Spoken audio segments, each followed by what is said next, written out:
എല്ലാവർക്കും പുറത്തു വന്നിട്ടുണ്ടാവുമെന്ന് വിചാരിക്കുന്നു. Happy morning. ആൻഡ് സോ ഇന്ന് നമ്മളുടെ കൈകാര്യം ചെയ്യുന്നത് സക്സസ് കോച്ച് ആയിട്ടുള്ള സുഭാഷ് സാർ ആണ്. സാർ എന്ന് നമുക്ക് പറഞ്ഞു തരുന്ന ടോപ്പിക് എന്ന് പറഞ്ഞു കഴിഞ്ഞാൽ ബൂസ്റ്റ് സെൽഫ് കോൺഫിഡൻസ് ആണ്. സോ ഈ ഒരു ടോപ്പിക് കൈകാര്യം ചെയ്യാൻ വേണ്ടിയിട്ട് സാറിനെ ഞാൻ ഇൻവൈറ്റ് ചെയ്യാണ്. Sir please welcome. Subhash sir. Thank U. കേൾക്കാമോ? ഓഡിബിൾ ആണോ? യെസ് സർ, ഓഡിയബിൾ ആണ്. എനിക്ക് PPT ഷെയർ ചെയ്യാൻ പറ്റുമല്ലോ അല്ലേ? ഹലോ, ചെയ്യാൻ പറ്റും. ഓക്കെ. Okay, thank you. അപ്പോൾ good morning to all of you. Good morning.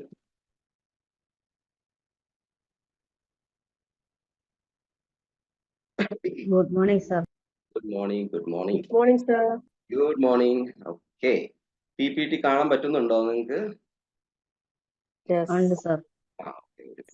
Just a second.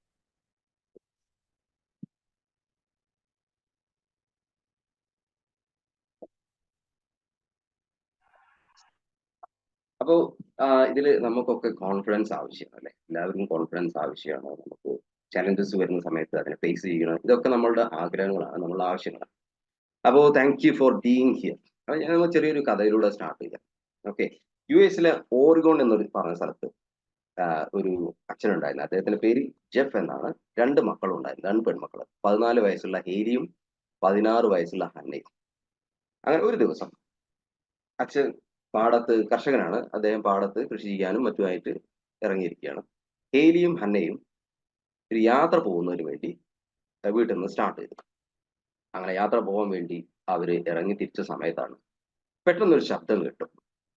വളരെ ഉച്ചത്തിലുള്ളൊരു ശബ്ദം, രക്ഷിക്കണേ എന്ന് പറഞ്ഞിട്ടൊരു ശബ്ദം.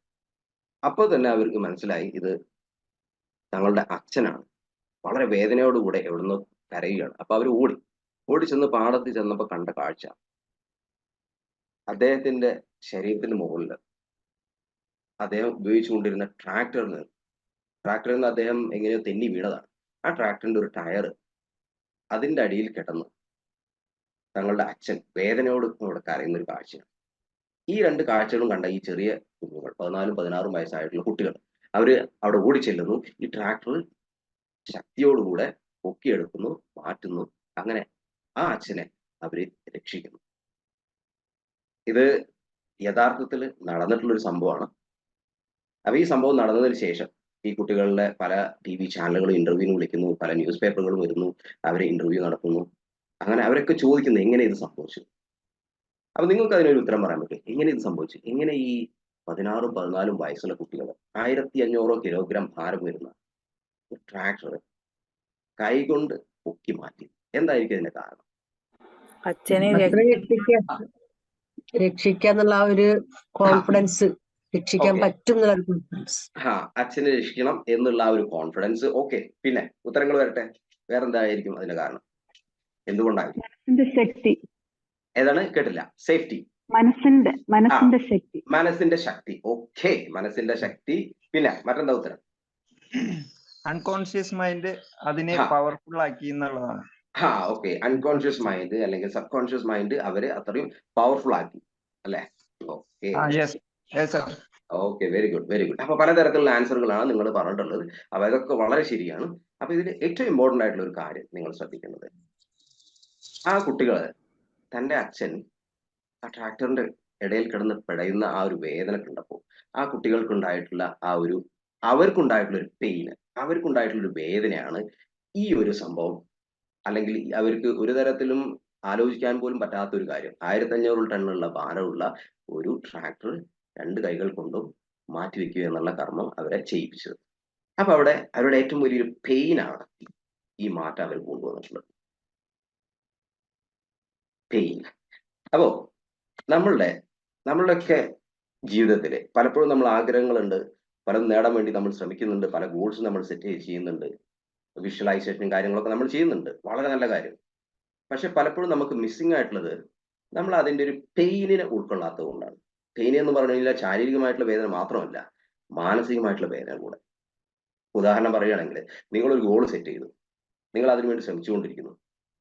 പിന്നെ പലപ്പോഴും സാധ്യതകളുണ്ട്. നമ്മൾ പലപ്പോഴും ആ ഗോളിനെ കുറിച്ച് മറക്കാനോ അല്ലെങ്കിൽ അതിനു വേണ്ടി ശ്രമിക്കാതിരിക്കാനൊക്കെ ഉള്ള സാധ്യതകൾ പലപ്പോഴും ഉണ്ടാവാറുണ്ട്. അപ്പൊ അതിന്റെ ഒരു മെയിൻ ആയിട്ടുള്ള ഒരു കാരണം, ആ ഗോൾ അച്ചീവ് ചെയ്തില്ലെങ്കിൽ നിങ്ങൾക്ക് ഉണ്ടാവാൻ പോകുന്ന ബുദ്ധിമുട്ടുകൾ, നിങ്ങൾക്ക് ഉണ്ടാവാൻ പോകുന്ന വേദനകൾ, അതിനെക്കുറിച്ച് നിങ്ങൾ വല്ലപ്പോഴൊക്കെ ഒന്ന് ബോധറായി കഴിഞ്ഞു കഴിഞ്ഞാൽ നിങ്ങളുടെ സബ് കോൺഷ്യസ് മൈൻഡ് അതിനുവേണ്ടി ആ ലക്ഷ്യം നേടുന്നതിന് വേണ്ടി പരമാവധി ആക്ഷൻ എടുക്കാൻ നിങ്ങളെ വല്ലപ്പോഴും അല്ലെങ്കിൽ പലപ്പോഴും പ്രേരിപ്പിച്ചുകൊണ്ടേയിരിക്കും. കാരണം നമ്മൾ ഹ്യൂമൻ ബീങ്ങിന്റെ പ്രത്യേകത എന്താണെന്ന് വെച്ച് കഴിഞ്ഞാൽ, നമ്മൾ സന്തോഷം കണ്ടെത്തുന്നതിനേക്കാൾ ഉപരി നമ്മൾ പ്രാധാന്യം കൊടുക്കുന്നത് വേദനകൾ ഒഴിവാക്കുന്നതിന് വേണ്ടിയിട്ടാണ്. അപ്പോൾ ഈ പെയിന് വല്ലാത്തൊരു ശക്തിയുണ്ട്. അപ്പൊ നമുക്ക് എന്തെങ്കിലും അച്ചീവ് ചെയ്യണമെന്നുണ്ടെങ്കിൽ അതുമായിട്ടൊരു പെയിനും നിങ്ങൾ അസോസിയേറ്റ് ചെയ്യുക. അതായത് ഈ ലക്ഷ്യം ഞാൻ നേടിയിട്ടില്ലെങ്കിൽ ഏതൊക്കെ തരത്തിലുള്ള ബുദ്ധിമുട്ടുകളാണ് എനിക്ക് ജീവിതത്തിൽ ഭാവിയിൽ വരാൻ പോകുന്നത് എന്നതിനെ കുറിച്ച് നിങ്ങളൊരു വലിയൊരു ചിത്രം വല്ലപ്പോഴൊക്കെ ഒന്ന് നിങ്ങൾ ചെയ്യുകയാണെന്നുണ്ടെങ്കിൽ അത് നിങ്ങളെ ആ ലക്ഷ്യത്തിലേക്ക് വേണ്ടി നടന്നെടുക്കാൻ നിങ്ങളെ വല്ലാതെ പ്രേരിപ്പിക്കും. നിങ്ങൾക്ക് വല്ലാത്തൊരു മോട്ടിവേഷൻ അത് തരും. ഓക്കെ. പലപ്പോഴും നമ്മൾ ശ്രദ്ധിക്കാറുണ്ട്, നമ്മൾക്ക് സന്തോഷമാണ് വേണ്ടത്, അതെ, പക്ഷേ ഈ പെയിനെ നമ്മൾ ഡ്രൈവ് ചെയ്യാനുള്ള വല്ലാത്തൊരു കപ്പാസിറ്റി ഉണ്ട്. ഒരു ഉദാഹരണം പറയുകയാണെന്നുണ്ടെങ്കിൽ, നിങ്ങളുടെ സുഹൃത്തുക്കളുടെ കൂടെ ഒരു സിനിമയ്ക്കോ അല്ലെങ്കിൽ ഔട്ടിങ്ങിനോ പോകാൻ തീരുമാനിച്ചു. ആ തീരുമാനിച്ച സമയത്താണ് ഒരു ഫോൺ കോൾ വന്നത്. മറ്റൊരു സുഹൃത്തിന് ചെറിയ എന്തോ ഒരു ആക്സിഡന്റ് പറ്റി ഹോസ്പിറ്റലിലാണ്. നമ്മളുടെ പ്രോഗ്രാം ക്യാൻസൽ ചെയ്തിട്ട് മിക്കവാറും നമ്മൾ ആ സുഹൃത്തിനെ കാണാൻ വേണ്ടി ഹോസ്പിറ്റലിലേക്ക് പോകും. ഇനി അഥവാ നമ്മൾ പോയില്ലെങ്കിൽ പോയിട്ട് നമ്മൾ ഔട്ടിങ്ങിന് പോയി അല്ലെങ്കിൽ നമ്മൾ സിനിമയ്ക്ക് പോയി കഴിഞ്ഞാലും നമ്മുടെ മൈൻഡിൽ എപ്പോഴും ഈ പെയിൻ ആയിരിക്കും ഉണ്ടായിരിക്കുക. അവൻ എന്ത് പറ്റിയിട്ടുണ്ടാവും, അവനെ കാണാൻ പോവായിരുന്നു, എന്തിനാ ഞാൻ ഈ പ്രോഗ്രാമിന് വന്നത്, അങ്ങോട്ട് പോവായിരുന്നു എന്നുള്ള ആ ഒരു പെയിൻ, ആ ഒരു വേദന നമ്മുടെ ഉള്ളിലുണ്ടാവും. ഇത് നമ്മൾക്ക് അനുകൂലമാക്കി മാറ്റിയെടുക്കാൻ പറ്റും. എങ്ങനെ? നമ്മളുടെ ലക്ഷ്യം വെക്കുന്ന സമയത്ത് നമ്മൾ കുറച്ച് പെയിനും അതിന്റെ കൂടെ ആഡ് ചെയ്യുക. കാരണം ഈ ലക്ഷ്യം നേടിയിട്ടില്ലെങ്കിൽ ഇത് എത്രമാത്രം എന്നെ ജീവിതത്തിൽ ബാധിക്കും, മോശമായിട്ട് ബാധിക്കും എന്ന് നമ്മൾ ഒരു വലിയൊരു പിക്ചർ എഴുതിയിട്ടോ മറ്റോ ഉണ്ടാക്കുകയാണെങ്കിൽ നമുക്ക് വല്ലാത്തൊരു ഡ്രൈവിംഗ് ഫോഴ്സ് ഉണ്ടാവും ആ ലക്ഷ്യം നേടുന്നതിന് വേണ്ടിയിട്ട്. അപ്പൊ അതിന്റെ അർത്ഥം നമുക്ക് എപ്പോഴും പെയിൻഫുൾ ആയിട്ട് ചിന്തിക്കണം, അയ്യോ ഇത് നടക്കാൻ പോകുന്നില്ല, നടന്നില്ലെങ്കിൽ പ്രശ്നം, അങ്ങനെയല്ല. മറിച്ച് നിങ്ങൾ ബോധപൂർവം ഈ പെയിൻ ഉൾക്കൊള്ളുക. അബോധപൂർവമായിട്ട് നമ്മൾക്ക് ചിലപ്പോൾ പല ചിന്തകളും നമ്മുടെ മനസ്സിലേക്ക് വരും. എനിക്ക് ആ ലക്ഷ്യം നേടാൻ പറ്റിയില്ലെങ്കിൽ അല്ലെങ്കിൽ എനിക്കൊന്നും നേടാൻ പറ്റില്ല, അങ്ങനെയുള്ള ചിന്തകളൊക്കെ വരാം. പക്ഷെ ഇത് ബോധപൂർവ്വം നിങ്ങൾ അതുമായിട്ടൊരു പെയിന് അസോസിയേറ്റ് ചെയ്യുക. അപ്പൊ നിങ്ങൾ അറിയാതെ തന്നെ നിങ്ങളെ ജീവിതത്തിൽ ആ ലക്ഷ്യത്തിന് വേണ്ടി ശ്രമിക്കും. അപ്പോൾ ഇവിടെ നമ്മൾ കോൺഫിഡൻസിന്റെ കാര്യം പറഞ്ഞു. ഇപ്പൊ പലപ്പോഴും കോൺഫിഡൻസ് ഇല്ലാത്തതുകൊണ്ട് അല്ലെങ്കിൽ കുറഞ്ഞതുകൊണ്ട് അല്ലെങ്കിൽ നമ്മൾക്ക് കൂടുതൽ ഭയങ്ങൾ ഉള്ളത് കൊണ്ട് പല കാര്യങ്ങളും നമ്മൾ മാറ്റി വെച്ചിട്ടുണ്ട്. പല ലക്ഷ്യങ്ങളും നമ്മൾ നേടാൻ വേണ്ടി നമുക്ക് കഴിവുണ്ടായിട്ടുണ്ടെങ്കിൽ കൂടിയിട്ട് നമ്മൾ നമ്മളെ തന്നെ സ്റ്റോപ്പ് ചെയ്യുന്നു. അപ്പോൾ ചെറിയൊരു ഇൻവെന്ററി നടത്തുക. ഞാൻ എന്റെ കോൺഫിഡൻസോട് കൂടെ ഇന്ന കാര്യങ്ങൾ ചെയ്തിട്ടില്ലെങ്കിൽ അത് ജീവിതത്തിൽ എന്നെ മോശമായിട്ട് എങ്ങനെ ബാധിക്കും എന്നുള്ളൊരു ഇൻവെന്ററി ബോധപൂർവ്വം ഒന്ന് നടത്തുക, ഒന്ന് എഴുതി വെച്ച് നോക്കുക. എന്നിട്ട് നിങ്ങൾ അതിന് മറന്നേക്കും. അപ്പൊ ഈ പെയിൻ നിങ്ങളുടെ സബ് കോൺഷ്യസ് മൈൻഡിനെ ആക്ഷൻ എടുക്കുന്നതിന് വേണ്ടി അറിയാതെ പ്രേരിപ്പിച്ചുകൊണ്ടായിരിക്കും. ഓക്കെ. അപ്പോൾ ഈ നമുക്ക് കോൺഫിഡൻസ്, സെൽഫ് കോൺഫിഡൻസ് എന്താണ്, അതിന് വേണ്ട കാര്യങ്ങൾ, എങ്ങനെ നമുക്ക് കോൺഫിഡന്റ് ആവാം, എങ്ങനെ നമുക്ക് കറേജിയസ് ആവാം, എങ്ങനെ നമുക്ക് നമ്മുടെ ഭയങ്ങളൊക്കെ അതിജീവിക്കാം, ജീവിതത്തിൽ മുന്നോട്ട് പോകാം എന്നുള്ള കുറച്ച് കാര്യങ്ങളെ കുറിച്ച് നോക്കാം. ചെറിയൊരു ചോദ്യം, എന്താണ് ഈ സെൽഫ് കോൺഫിഡൻസ്? ആർക്കെങ്കിലും ഒന്ന് പറയാൻ പറ്റുമോ?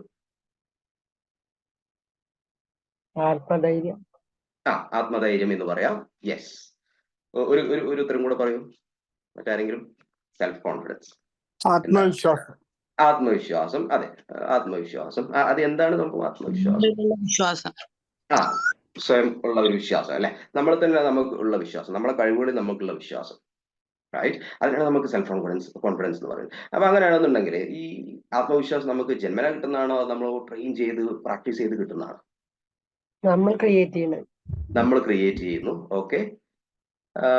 വേറെ ആരെങ്കിലും ഉത്തരം പറയാൻ പറ്റുമോ? ടൈപ്പ് ചെയ്തിട്ട് ഉത്തരം പറഞ്ഞോളൂ. ഇത് ജന്മനാ കിട്ടുന്നതാണോ, നമ്മൾ പ്രാക്ടീസ് ചെയ്തിട്ട് നേടിയെടുക്കുന്നതാണോ ആത്മവിശ്വാസം? പ്രാക്ടീസ് ചെയ്ത് നേടിയെടുക്കുന്നതാണ്. Okay, right. അല്ലെ, പ്രാക്ടീസ് ചെയ്ത് നേടിയെടുക്കുന്നതാണ്. മറിച്ച് ആർക്കെങ്കിലും ഉത്തരം ഉണ്ടോ? എന്തെങ്കിലും ഇത് നമുക്ക് ജന്മന കിട്ടുന്നതാണ് ആർക്കെങ്കിലും ഉത്തരം ഉണ്ടോ? സിറ്റുവേഷൻ ഉണ്ടാക്കി തരും. Okay, right. ഉത്തരങ്ങളൊക്കെ ശരിയാണ്. പക്ഷെ നമുക്ക് നോക്കാം. അൺഫോർച്ചുനേറ്റ്ലി ഈ ക്വാളിറ്റി സെൽഫ് കോൺഫിഡൻസ് എന്ന് പറഞ്ഞു കഴിഞ്ഞാൽ നമുക്ക് ജന്മന കിട്ടുന്ന ഈ ക്വാളിറ്റി എല്ലാവർക്കും ഉണ്ട് താനും. ജനിക്കുന്ന ഓരോ വ്യക്തിക്കും സെൽഫ് കോൺഫിഡൻസ് ഉണ്ട് അല്ലെ. അപ്പൊ നമുക്ക് പ്രാക്ടീസ് ചെയ്യുന്നതല്ല, മറിച്ച് ഇത് ഓൾറെഡി അവിടെ ഉണ്ട്. ഇല്ലായിരുന്നു എങ്കിൽ നമ്മൾ ചെറുപ്പകാലങ്ങളിൽ നമ്മൾ ജനിച്ചു വിടുന്ന സമയത്ത്, നമ്മൾ കുഞ്ഞായിരിക്കുന്ന സമയത്ത് നമ്മൾ ആവശ്യങ്ങൾക്ക് വേണ്ടിയിട്ട് നമ്മൾ കരഞ്ഞു വിളിച്ച് നമ്മൾ കാര്യം സാധിപ്പിക്കും അല്ലെ. കൊച്ചു കുഞ്ഞായിരിക്കുന്നത് മുതൽ നമ്മൾ ആ കുട്ടിക്കാലത്തൊക്കെ നമ്മൾ അത് ചെയ്തിരിക്കും. അത് കരഞ്ഞിട്ടോ ചിരിച്ചിട്ടോ നമ്മളെ കാര്യം സാധിക്കുന്നതിന് വേണ്ടിയിട്ട് ഒരു കുഞ്ഞ് എന്നുള്ള രീതിയിൽ സർവൈവ് ചെയ്യാൻ, അത് പാല് കുടിക്കുന്നതാവട്ടെ, അല്ലെങ്കിൽ പിന്നെ ഒരു ഗ്രൂപ്പിലായിരിക്കുന്നതാവട്ടെ, അല്ലെങ്കിൽ എന്തെങ്കിലും വസ്തുക്കൾക്ക് വേണ്ടിയാവട്ടെ, നമ്മൾ കരഞ്ഞു വിളിച്ചിട്ടോ ചിരിച്ചിട്ടോ ചോദിച്ചിട്ടോ നമ്മൾ ആ കാര്യങ്ങൾ നേടിയെടുക്കും. അപ്പൊ നമുക്ക് മറ്റുള്ളവർ എന്ത് വിചാരിക്കും, ഇയാൾ എന്ത് വിചാരിക്കും, ഞാൻ കരഞ്ഞാല് ശരിയാവൂ, ഞാൻ ചിരിച്ചാൽ ശരിയാവൂ, ആളുകൾ മോശമായിട്ട് ചിന്തിക്കൂ, എന്റെ മുഖം വികൃതാവൂ, ആളുകൾ അങ്ങനെ ഒരു ചിന്തയും നമ്മളെ മനസ്സിലേക്ക് വരില്ല, അല്ലെ? അപ്പൊ നമ്മൾ അത്രയും self confidence, super self confidence ആയിട്ടാണ് നമ്മൾ ഭൂമിയിലേക്ക് വരുന്നത്. പിന്നെ നമ്മൾ ഇങ്ങനെ വളർന്നു വരുന്ന സമയത്ത് നമ്മൾക്ക് പലതരത്തിലുള്ള കണ്ടീഷൻസ് നമുക്ക് സൊസൈറ്റിയിൽ നിന്ന് ലഭിക്കുന്നു. അങ്ങനെ ചെയ്യാൻ പാടില്ല, ഇങ്ങനെ ചെയ്യാൻ പാടില്ല, കരയുന്നത് ശരിയല്ല, ഇങ്ങനെ ബിഹേവ് ചെയ്യുന്നത് ശരിയല്ല, അതിനുവേണ്ടി ശ്രമിക്കരുത്, അത് ചെയ്യരുത്, ഇത് ചെയ്യരുത്, അങ്ങനെ നമ്മൾ കുറേ കണ്ടീഷൻസും കാര്യങ്ങളൊക്കെ കേട്ട്, അല്ലെങ്കിൽ കുറെ ട്രോമാസ്, ബാഡ് എക്സ്പീരിയൻസ് ഒക്കെ ഉണ്ടായിട്ട് നമ്മൾ ഈ സെൽഫ് കോൺഫിഡൻസിനൊക്കെ മൂടി വെച്ചിരിക്കാം. അപ്പോൾ നമ്മളോട് പറയാണ്, ഒരു ഗ്രൂപ്പിൽ നമ്മളോട് പറയാണ്, നിങ്ങൾ ഈ ഒരു ടോപ്പിക്കിനെ കുറിച്ചൊന്ന് സംസാരിക്കണം, ചെറിയൊരു സെലിബ്രേഷൻ നടക്കല്ലേ, ഇതിനെ കുറിച്ചൊന്ന് സംസാരിക്കും. നമുക്ക് അതിനെക്കുറിച്ച് അറിയാം, പക്ഷെ നമ്മൾ സംസാരിക്കില്ല. കാരണം നമ്മൾ സംസാരിക്കാൻ തുടങ്ങിയ ആളുകൾ നമ്മളെ ജഡ്ജ് ചെയ്യും, മറ്റേ അവർ എന്ത് ചിന്തിക്കും, ഇവർ ചിന്തിക്കും, അങ്ങനെ നമ്മൾ തന്നെ സ്റ്റോപ്പ് ചെയ്യും. കുറെ കാലമായിട്ടുള്ള ഒരു ആഗ്രഹമാണ് ചെറിയൊരു ബിസിനസ് സ്റ്റാർട്ട് ചെയ്യണം. അപ്പൊ എല്ലാവരും പറയുന്നത് ബിസിനസ് സ്റ്റാർട്ട് ചെയ്ത് കഴിഞ്ഞാൽ നിനക്ക് അതിനുള്ള ക്വാളിറ്റി ഇല്ല, അല്ലെങ്കിൽ അതൊന്നും ചെയ്യാൻ പറ്റില്ല, അതാണ് ഇതാണെന്ന് പറയുന്നത് നമ്മൾ സ്റ്റോപ്പ് ചെയ്തു. കുറെ കാലമായിട്ടുള്ള ഒരു ആഗ്രഹമാണ് ഒരു പുസ്തകം എഴുതണം, അല്ലെങ്കിൽ ഒരു സ്റ്റോറി എഴുതണം. അങ്ങനെ നമ്മൾ അതിന് വെച്ച് ചിന്തിക്കുമ്പോഴാണ്, ഇതൊക്കെ എഴുതാൻ തുടങ്ങി കഴിഞ്ഞാൽ അപ്പൊ തന്നെ ആളുകൾ പറയാൻ തുടങ്ങും, നീ ഇപ്പൊ വലിയ എഴുത്തിലൊക്കെ ആണല്ലേ, ഇതുകൊണ്ടൊന്നും കാര്യമില്ല, എങ്ങനെ പറയും എന്ന് നമ്മൾ ചിന്തിച്ച് നമ്മൾ സ്റ്റോപ്പ് ചെയ്യും. അങ്ങനെ കുറെ കഥകൾ നമ്മുടെ ഉള്ളിലേക്ക് നിറച്ച് നമ്മളെ തന്നെ മിക്കവാറും മേഖലകളിലൊക്കെ നമ്മളെ സ്റ്റോപ്പ് ചെയ്യും. എന്നിട്ട് നമ്മളൊരു ഓർഡിനറി ആയിട്ട് മറ്റുള്ളവരെ പോലെ ജീവിക്കാൻ വേണ്ടി നമ്മൾ ശ്രമിച്ചുകൊണ്ടിരിക്കും. പിന്നെ കുറെ കഴിയുമ്പോഴാണ് നമുക്ക് റിഗ്രറ്റ് ഉണ്ടാവും. എനിക്ക് കുറെ കഴിവുകളും കാര്യങ്ങളൊക്കെ ഉണ്ടായത്, അതൊന്നും ഞാൻ ശ്രമിച്ചത് പോലുമില്ല. അതിന് കാരണം എന്താ? നമ്മളെ തന്നെ ഹൈഡ് ചെയ്തിരിക്കുന്ന കോൺഫിഡൻസ് ആണ്. അപ്പൊ ഇതിനെ നമുക്കൊന്ന് പുറത്തു കൊണ്ടുവരിക എന്നുള്ളതാണ് നമ്മളുടെ ലക്ഷ്യം. അപ്പൊ അതിന് റെഡിയാണോ? ഹലോ, Yes, അപ്പൊ നമുക്ക് കുറച്ച് അമേസിംഗ് ടിപ്സ് പഠിക്കാം എന്ന്. നമ്മളെ കോൺഫിഡൻസിനെ എങ്ങനെ നമുക്ക് ബൂസ്റ്റ് ചെയ്തെടുക്കാം, നമ്മൾക്ക് നമ്മളുടെ ഭയത്തെയൊക്കെ നമുക്ക് എങ്ങനെ നേരിട്ട് മുന്നോട്ട് പോകാം എന്നുള്ളത്. ഓക്കെ, അപ്പൊ അതിലേക്ക് നമുക്ക് കടക്കാം. അപ്പൊ ആദ്യമായിട്ട് നമുക്ക് വേണ്ടത്, നമുക്ക് എന്തൊക്കെ ഭയങ്ങളുണ്ട് എന്നുള്ളതിനെ കുറിച്ച് ഒരു ഇൻവെന്ററി നടത്താം, അല്ലെ? ഇൻവെന്ററി എന്ന് പറയുമ്പോൾ നമ്മൾ അതൊക്കെ ഒന്ന് എഴുതി വെക്കണം.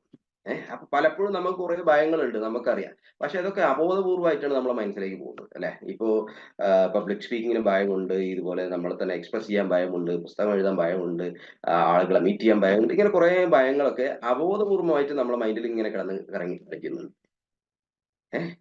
അപ്പൊ ഇതിനൊക്കെ നമുക്കൊന്ന് ബോധപൂർവം എന്തൊക്കെയാണ് എന്റെ ഭയങ്ങൾ എന്നുള്ളത് നമ്മളൊന്ന് എഴുതി വെക്കുക. റൈറ്റ്, എഴുതി വെക്കുക, ചിന്തിക്കുകയല്ല, എഴുതി വെക്കുക. കാരണം ചിന്തകൾ നമ്മൾ ഓൾറെഡി അറിയാതെ തന്നെ നമ്മളെ ചിന്തകളിൽ നമ്മളെ ഭയങ്ങൾ നടക്കുന്നുണ്ട്. അതുകൊണ്ടാണ് നമ്മളെ തന്നെ സ്റ്റോപ്പ് ചെയ്യുന്നത്. അപ്പൊ ഈ ഭയങ്ങളൊക്കെ ഒന്ന് നമ്മൾ പേപ്പറിലോട്ടൊന്ന് എഴുതി വെക്കുന്ന സമയത്ത്, അങ്ങനെ നിങ്ങൾ എല്ലാ ഭാഗത്തും A to Z ഭയങ്ങളൊക്കെ നിങ്ങൾ എഴുതി വെക്കുക.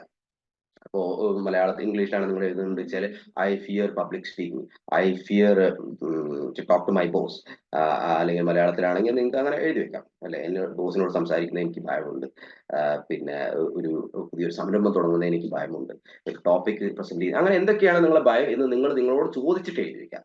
പുറത്തുനിന്ന് കേട്ടതല്ല, നിങ്ങളെ മനസ്സിലുള്ള ഭയങ്ങൾ അത് നിങ്ങളൊന്ന് വളരെ ഓണസ്റ്റ് ആയിട്ട്, വളരെ സത്യസന്ധമായിട്ട്, ഇതായിട്ട് നിങ്ങൾക്ക് കാണിച്ചു കൊടുക്കാനില്ല, നിങ്ങൾ എഴുതി വെക്കുക. ഓക്കെ, അപ്പൊ ഇങ്ങനെ നമ്മൾ ഭയം എഴുതി വെക്കുന്ന സമയത്ത് തന്നെ നല്ലൊരു ശതമാനം ഭയത്തിന്റെ സ്ട്രെങ്ത് കുറയും എന്നുള്ളതാണ് സത്യം. കാരണം നമ്മൾ അബോധപൂർവമായിട്ടുള്ള മനസ്സ് കുറെ സ്റ്റോറീസ് ക്രിയേറ്റ് ചെയ്തിട്ടുണ്ട് ഇത്തരത്തിലുള്ള ഭയങ്ങൾ, അതൊക്കെ നമ്മൾ വിശ്വസിക്കാൻ തുടങ്ങിയിട്ടുണ്ട്. അപ്പൊ ഈ അബോധപൂർവമായിട്ടുള്ള ഭയങ്ങൾ നമ്മൾ ബോധത്തിലേക്ക് കൊണ്ടുവരുന്ന സമയത്ത് ഈ ഭയങ്ങളുടെ കുറെയൊക്കെ ശക്തി കുറയും എന്നുള്ളതാണ് യാഥാർത്ഥ്യം. അപ്പൊ അങ്ങനെ ഒരു ഇൻവെന്ററി നിങ്ങളെ തന്നെ ചെയ്യാം. നിങ്ങൾ അങ്ങനെ ചെയ്യുമ്പോൾ തന്നെ ഒരുപാട് ഭയത്തിന്റെ ശക്തി നിങ്ങൾക്ക് കുറയും. നിങ്ങൾക്ക് അതിന്റെ റിസൾട്ട് പെട്ടെന്ന് തന്നെ നിങ്ങൾക്ക് അറിയാനും സാധിക്കും. നിങ്ങൾ അറിയാതെ തന്നെ നിങ്ങളുടെ ആക്ഷനിലൊക്കെ അത് റിഫ്ലക്ട് ചെയ്യും, നിങ്ങൾ ചെയ്യുന്ന പ്രവർത്തികളിലൊക്കെ അത് റിഫ്ലക്ട് ചെയ്യും. അപ്പൊ ആദ്യം തന്നെ വേണ്ടത് നമ്മുടെ ഭയങ്ങൾ എന്തൊക്കെയാണ് എന്നുള്ളത് നമ്മൾ കണ്ടെത്തുക, അത് എഴുതി വെക്കുകയാണ്. ഓക്കെ, പിന്നെ നമുക്ക് ചെയ്യേണ്ടത് അവയ്ക്കൊന്ന് ആക്സെപ്റ്റ് ചെയ്യാം. നമ്മൾ ഓരോ ഭയങ്ങൾ എഴുതി വെച്ചു, അതിന്റെ താഴെ ഈ ഭയത്തെ ഞാൻ അംഗീകരിക്കുന്നു എന്ന് ഒന്നുകൂടെ നിങ്ങൾ എഴുതി വെച്ചു. അപ്പോ നമ്മൾ ഭയം എന്താണ് നമ്മൾ കണ്ടെത്തി, അവയെ നമ്മൾ അംഗീകരിക്കാനുള്ള കറേജ് നമ്മൾ കാണിക്കുന്നു. അപ്പോൾ തന്നെ ഭയത്തിന്റെ കുറെയൊക്കെ പോകും. പിന്നെ അതിനുശേഷം ചെയ്യുന്നത്, നിങ്ങൾ അതിന്റെ കൂടെ ഇതിനെ ഞാൻ വിട്ടുകൊടുക്കുന്നു, അല്ലെങ്കിൽ ലെറ്റ് ഇറ്റ് ഗോ എന്നും കൂടെ നിങ്ങളൊരു എഴുതി. അപ്പൊ നിങ്ങൾ ആദ്യം ഭയത്തെ ഡിഫൈൻ ചെയ്യുന്നു, അതിനുശേഷം ആ ഓരോ ഭയത്തെയും ഞാൻ ആക്സെപ്റ്റ് ചെയ്യുന്നു എന്ന് നിങ്ങൾ എഴുതി വെക്കുന്നു, അതിനുശേഷം അതിനെ ലെറ്റ് ഗോ എന്ന് എഴുതി. അപ്പൊ നിങ്ങളിത് ഈ പ്രോസസ്സ് ചെയ്യുകയാണെന്നുണ്ടെങ്കിൽ കുറച്ച് സമയം പിടിക്കുന്നതായിരിക്കും. ഓക്കെ, കുറച്ച് ടൈം ചിലപ്പോൾ ഒരു അരമണിക്കൂറൊക്കെ. അപ്പൊ നിങ്ങൾ വല്ലപ്പോഴൊക്കെ ചെയ്താൽ മതി. ഒരു മാസത്തിൽ ഒരിക്കലൊക്കെ നിങ്ങൾ ചെയ്ത് കഴിഞ്ഞാൽ, അല്ലെങ്കിൽ 2 ആഴ്ച കൂടുമ്പോൾ, ആഴ്ചയിൽ ഒരിക്കൽ അങ്ങനെയൊക്കെ ചെയ്യുകയാണെന്നുണ്ടെങ്കിൽ ഇത്തരത്തിലുള്ള കുറെ ഭയങ്ങളൊക്കെ നമ്മളെ അറിയാതെ വിട്ടുപോകും. നമ്മളറിയില്ല ഇത് വിട്ടുപോകുന്നത്. കുറച്ച് കഴിയുമ്പോഴോ നമുക്ക് ഫീൽ ചെയ്യും, കുറച്ചും കൂടെ കോൺഫിഡന്റ് ആയിട്ട് പോലെ എനിക്ക് തോന്നുന്നുണ്ടല്ലോ, അല്ലെങ്കിൽ മറ്റുള്ളവരോട് നിങ്ങളോട് പറയാൻ സാധ്യതയുണ്ട്. ഓക്കെ, അപ്പൊ ഈ ഒരു അരമണിക്കൂറോ 3/4 മണിക്കൂറോ വെച്ചിട്ട് ഈ ഒരു പ്രോസസ്സ് നിങ്ങൾ ചെയ്യാം. അപ്പൊ ഈ പ്രോസസ്സ് നിങ്ങൾ കംപ്ലീറ്റ് ആയിട്ട് ചെയ്യണം. നിങ്ങൾ ഫിയറിനെ ഐഡന്റിഫൈ ചെയ്യണം, അതിനെ ആക്സെപ്റ്റ് ചെയ്യണം, അതിനെ നിങ്ങൾ റിലീസ് ചെയ്യണം. ഓക്കെ, ഈ പ്രോസസ്സ് 3 ഒരുമിച്ച് ഒരേ സമയത്ത് തന്നെ ചെയ്യണം. മറ്റെന്താണെന്ന് വെച്ച് കഴിഞ്ഞാൽ നമ്മൾ എഴുതി വെക്കും, പക്ഷെ പിന്നീട് അതിന്റെ ഇടയിൽ മറ്റുള്ള എന്തെങ്കിലും എൻഗേജ്മെന്റ് ആയി പോകുമ്പോൾ നമ്മൾ ആ ഒരു എനർജി ആ ഫിയറിനെ കുറിച്ചിട്ട് തന്നെ ആയിരിക്കും. ഓക്കെ, അപ്പൊ നിങ്ങൾ ഇത് ചെയ്യുന്ന സമയത്ത് അത് ഒറ്റയടിക്ക് ചെയ്യാൻ വേണ്ടി ശ്രമിക്കാം. ഓക്കെ, പിന്നെ നമുക്ക് പിന്നെയും ഉണ്ടാവാം ചില ഭയങ്ങളൊക്കെ. അപ്പൊ നമ്മൾ ഈ പ്രോസസ്സ് ചെയ്യുന്നു എങ്കിലും ചിലപ്പോൾ പ്രധാനപ്പെട്ട ചില ഭയങ്ങളൊക്കെ നമ്മൾ മനസ്സിലുണ്ടാവും. അപ്പൊ അതിന് നമ്മൾ ചോദ്യങ്ങൾ ചോദിക്കുക എന്നുള്ള ക്വസ്റ്റ്യൻസ്. ഈ ചോദ്യങ്ങൾ നമ്മൾ ശരിയായ ചോദ്യങ്ങൾ നമ്മൾ ചോദിക്കുമ്പോൾ അപ്പോൾ തന്നെ മിക്കവാറും ഭയങ്ങൾ, മിക്കവാറും പ്രശ്നങ്ങൾക്കൊക്കെ നമ്മൾക്ക് പരിഹാരം കണ്ടെത്താൻ സാധിക്കും. അപ്പൊ ശരിയായ ചോദ്യങ്ങൾ ചോദിക്കുക എന്നുള്ളതാണ്. നിങ്ങളിപ്പോ ചോദിക്കുന്ന ചോദ്യം എന്താവും, എന്താ എന്നെ കൊണ്ടൊന്നും പറ്റാത്തത്, എനിക്കൊന്നും ശരിയാവുന്നില്ല, ഇത് എന്താ ഇങ്ങനെ, അത്തരത്തിലുള്ള ചോദ്യങ്ങളാണെന്ന് വെച്ചാൽ യെസ്, അതിന് വേണ്ട എവിഡൻസ് ആയിരിക്കും മനസ്സുകൊണ്ട് വന്നുകൊണ്ടേയിരിക്കുക.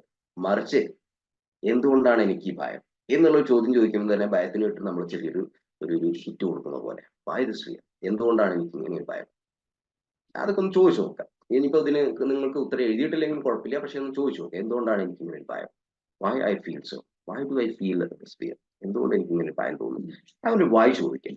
പിന്നെ നിങ്ങൾക്ക് ചോദിക്കാം എപ്പോഴാണ് എനിക്ക് ഈ ഒരു കാര്യത്തെ കുറിച്ച് ഭയം സ്റ്റാർട്ട് ചെയ്തത്. കാരണം ഞാൻ നേരത്തെ പറഞ്ഞല്ലോ, സെൽഫ് കോൺഫിഡൻസ് നമുക്കൊക്കെ ജന്മനാ ഉണ്ട്. കാലഘട്ടത്തിൽ നമ്മൾ മുന്നോട്ട് പോകുമ്പോൾ എവിടേക്കോ വെച്ചിട്ടാണ് പല ഭയങ്ങളും, അല്ലെങ്കിൽ പല ആത്മവിശ്വാസം ഇല്ലാത്ത കാര്യങ്ങളും നമ്മളെ മനസ്സിലേക്ക് വന്നുകൂടിയിട്ടുണ്ട്. അപ്പൊ അതൊക്കെ നമ്മൾ പിന്നെ പരമാവധി നമ്മൾ അതിൽ നിന്ന് കൊഴിഞ്ഞു മാറി, അല്ലെങ്കിൽ അതിനെ അടിച്ചമർത്തി നമ്മളെ മൈൻഡിൽ തന്നെ നിലനിർത്തിയത് കൊണ്ടാണ് ആ ഭയങ്ങളൊക്കെ അവിടെ സ്റ്റിക്ക് ചെയ്ത് നിൽക്കുന്നത്. അപ്പൊ അതിന് ചോദ്യങ്ങൾ ചോദിക്കുമ്പോൾ അതൊക്കെ കുറെയൊക്കെ ഷാറ്റർ ചെയ്ത് പോകും, ഒക്കെ പൊളിഞ്ഞടങ്ങി പോകും. അപ്പൊ അതുകൊണ്ട് നമ്മൾ ചോദിക്കാം, എവിടെ നിന്നാണ് എനിക്ക് ഭയം കിട്ടിയത്. അപ്പൊ ചിലപ്പോൾ നിങ്ങളുടെ മൈൻഡൊക്കെ ഉത്തരം എന്താണ്, ഞാൻ നേരത്തെ പറഞ്ഞല്ലോ, അല്ലെങ്കിൽ എഴുതാം, ഉത്തരം എഴുതാം, അല്ലെങ്കിൽ മൈൻഡിൽ വന്നോണ്ടാവും ഉത്തരം. ഓക്കെ, അതൊക്കെ ഒരു വലിയൊരു ട്രാൻസ്ഫോർമേഷൻ പ്രോസസ്സ് നിങ്ങളുടെ മൈൻഡിൽ നടക്കുക ആ സമയത്തൊക്കെ. പിന്നെ നിങ്ങൾക്ക് ചോദിക്കാം, ഹൗ ലോങ്, എത്ര കാലമായിട്ട് ഞാൻ ഈ ഫിയറുമായിട്ട് നടക്കുന്നു, എത്ര കാലമായി. അപ്പോ അങ്ങനെ ഒരു ചോദ്യം ചോദിക്കാം. പിന്നെ നിങ്ങൾക്ക് ചോദിക്കാം, ഈ ഒരു ഭയം ഇത് ശരിയായിട്ടുള്ള ഒരു ഭയമാണോ അതോ എന്റെ വെറും തോന്നലാണോ, ഇസ് ഇറ്റ് റിയൽ ആണോ ഇത് എന്നൊക്കെ നിങ്ങൾക്ക് ചോദിക്കാം. പിന്നെ വാട്ട് വിൽ ഹാപ്പൻ, ഞാനിപ്പോ ഈ ഭയം മാറ്റിയെടുത്തിട്ടില്ലെങ്കിൽ, അല്ലെങ്കിൽ ഞാൻ ഈ ആത്മവിശ്വാസ കുറവ് മാറ്റിയെടുത്തിട്ടില്ലെങ്കിൽ എന്തായിരിക്കും സംഭവിക്കുക എന്റെ ജീവിതത്തിൽ.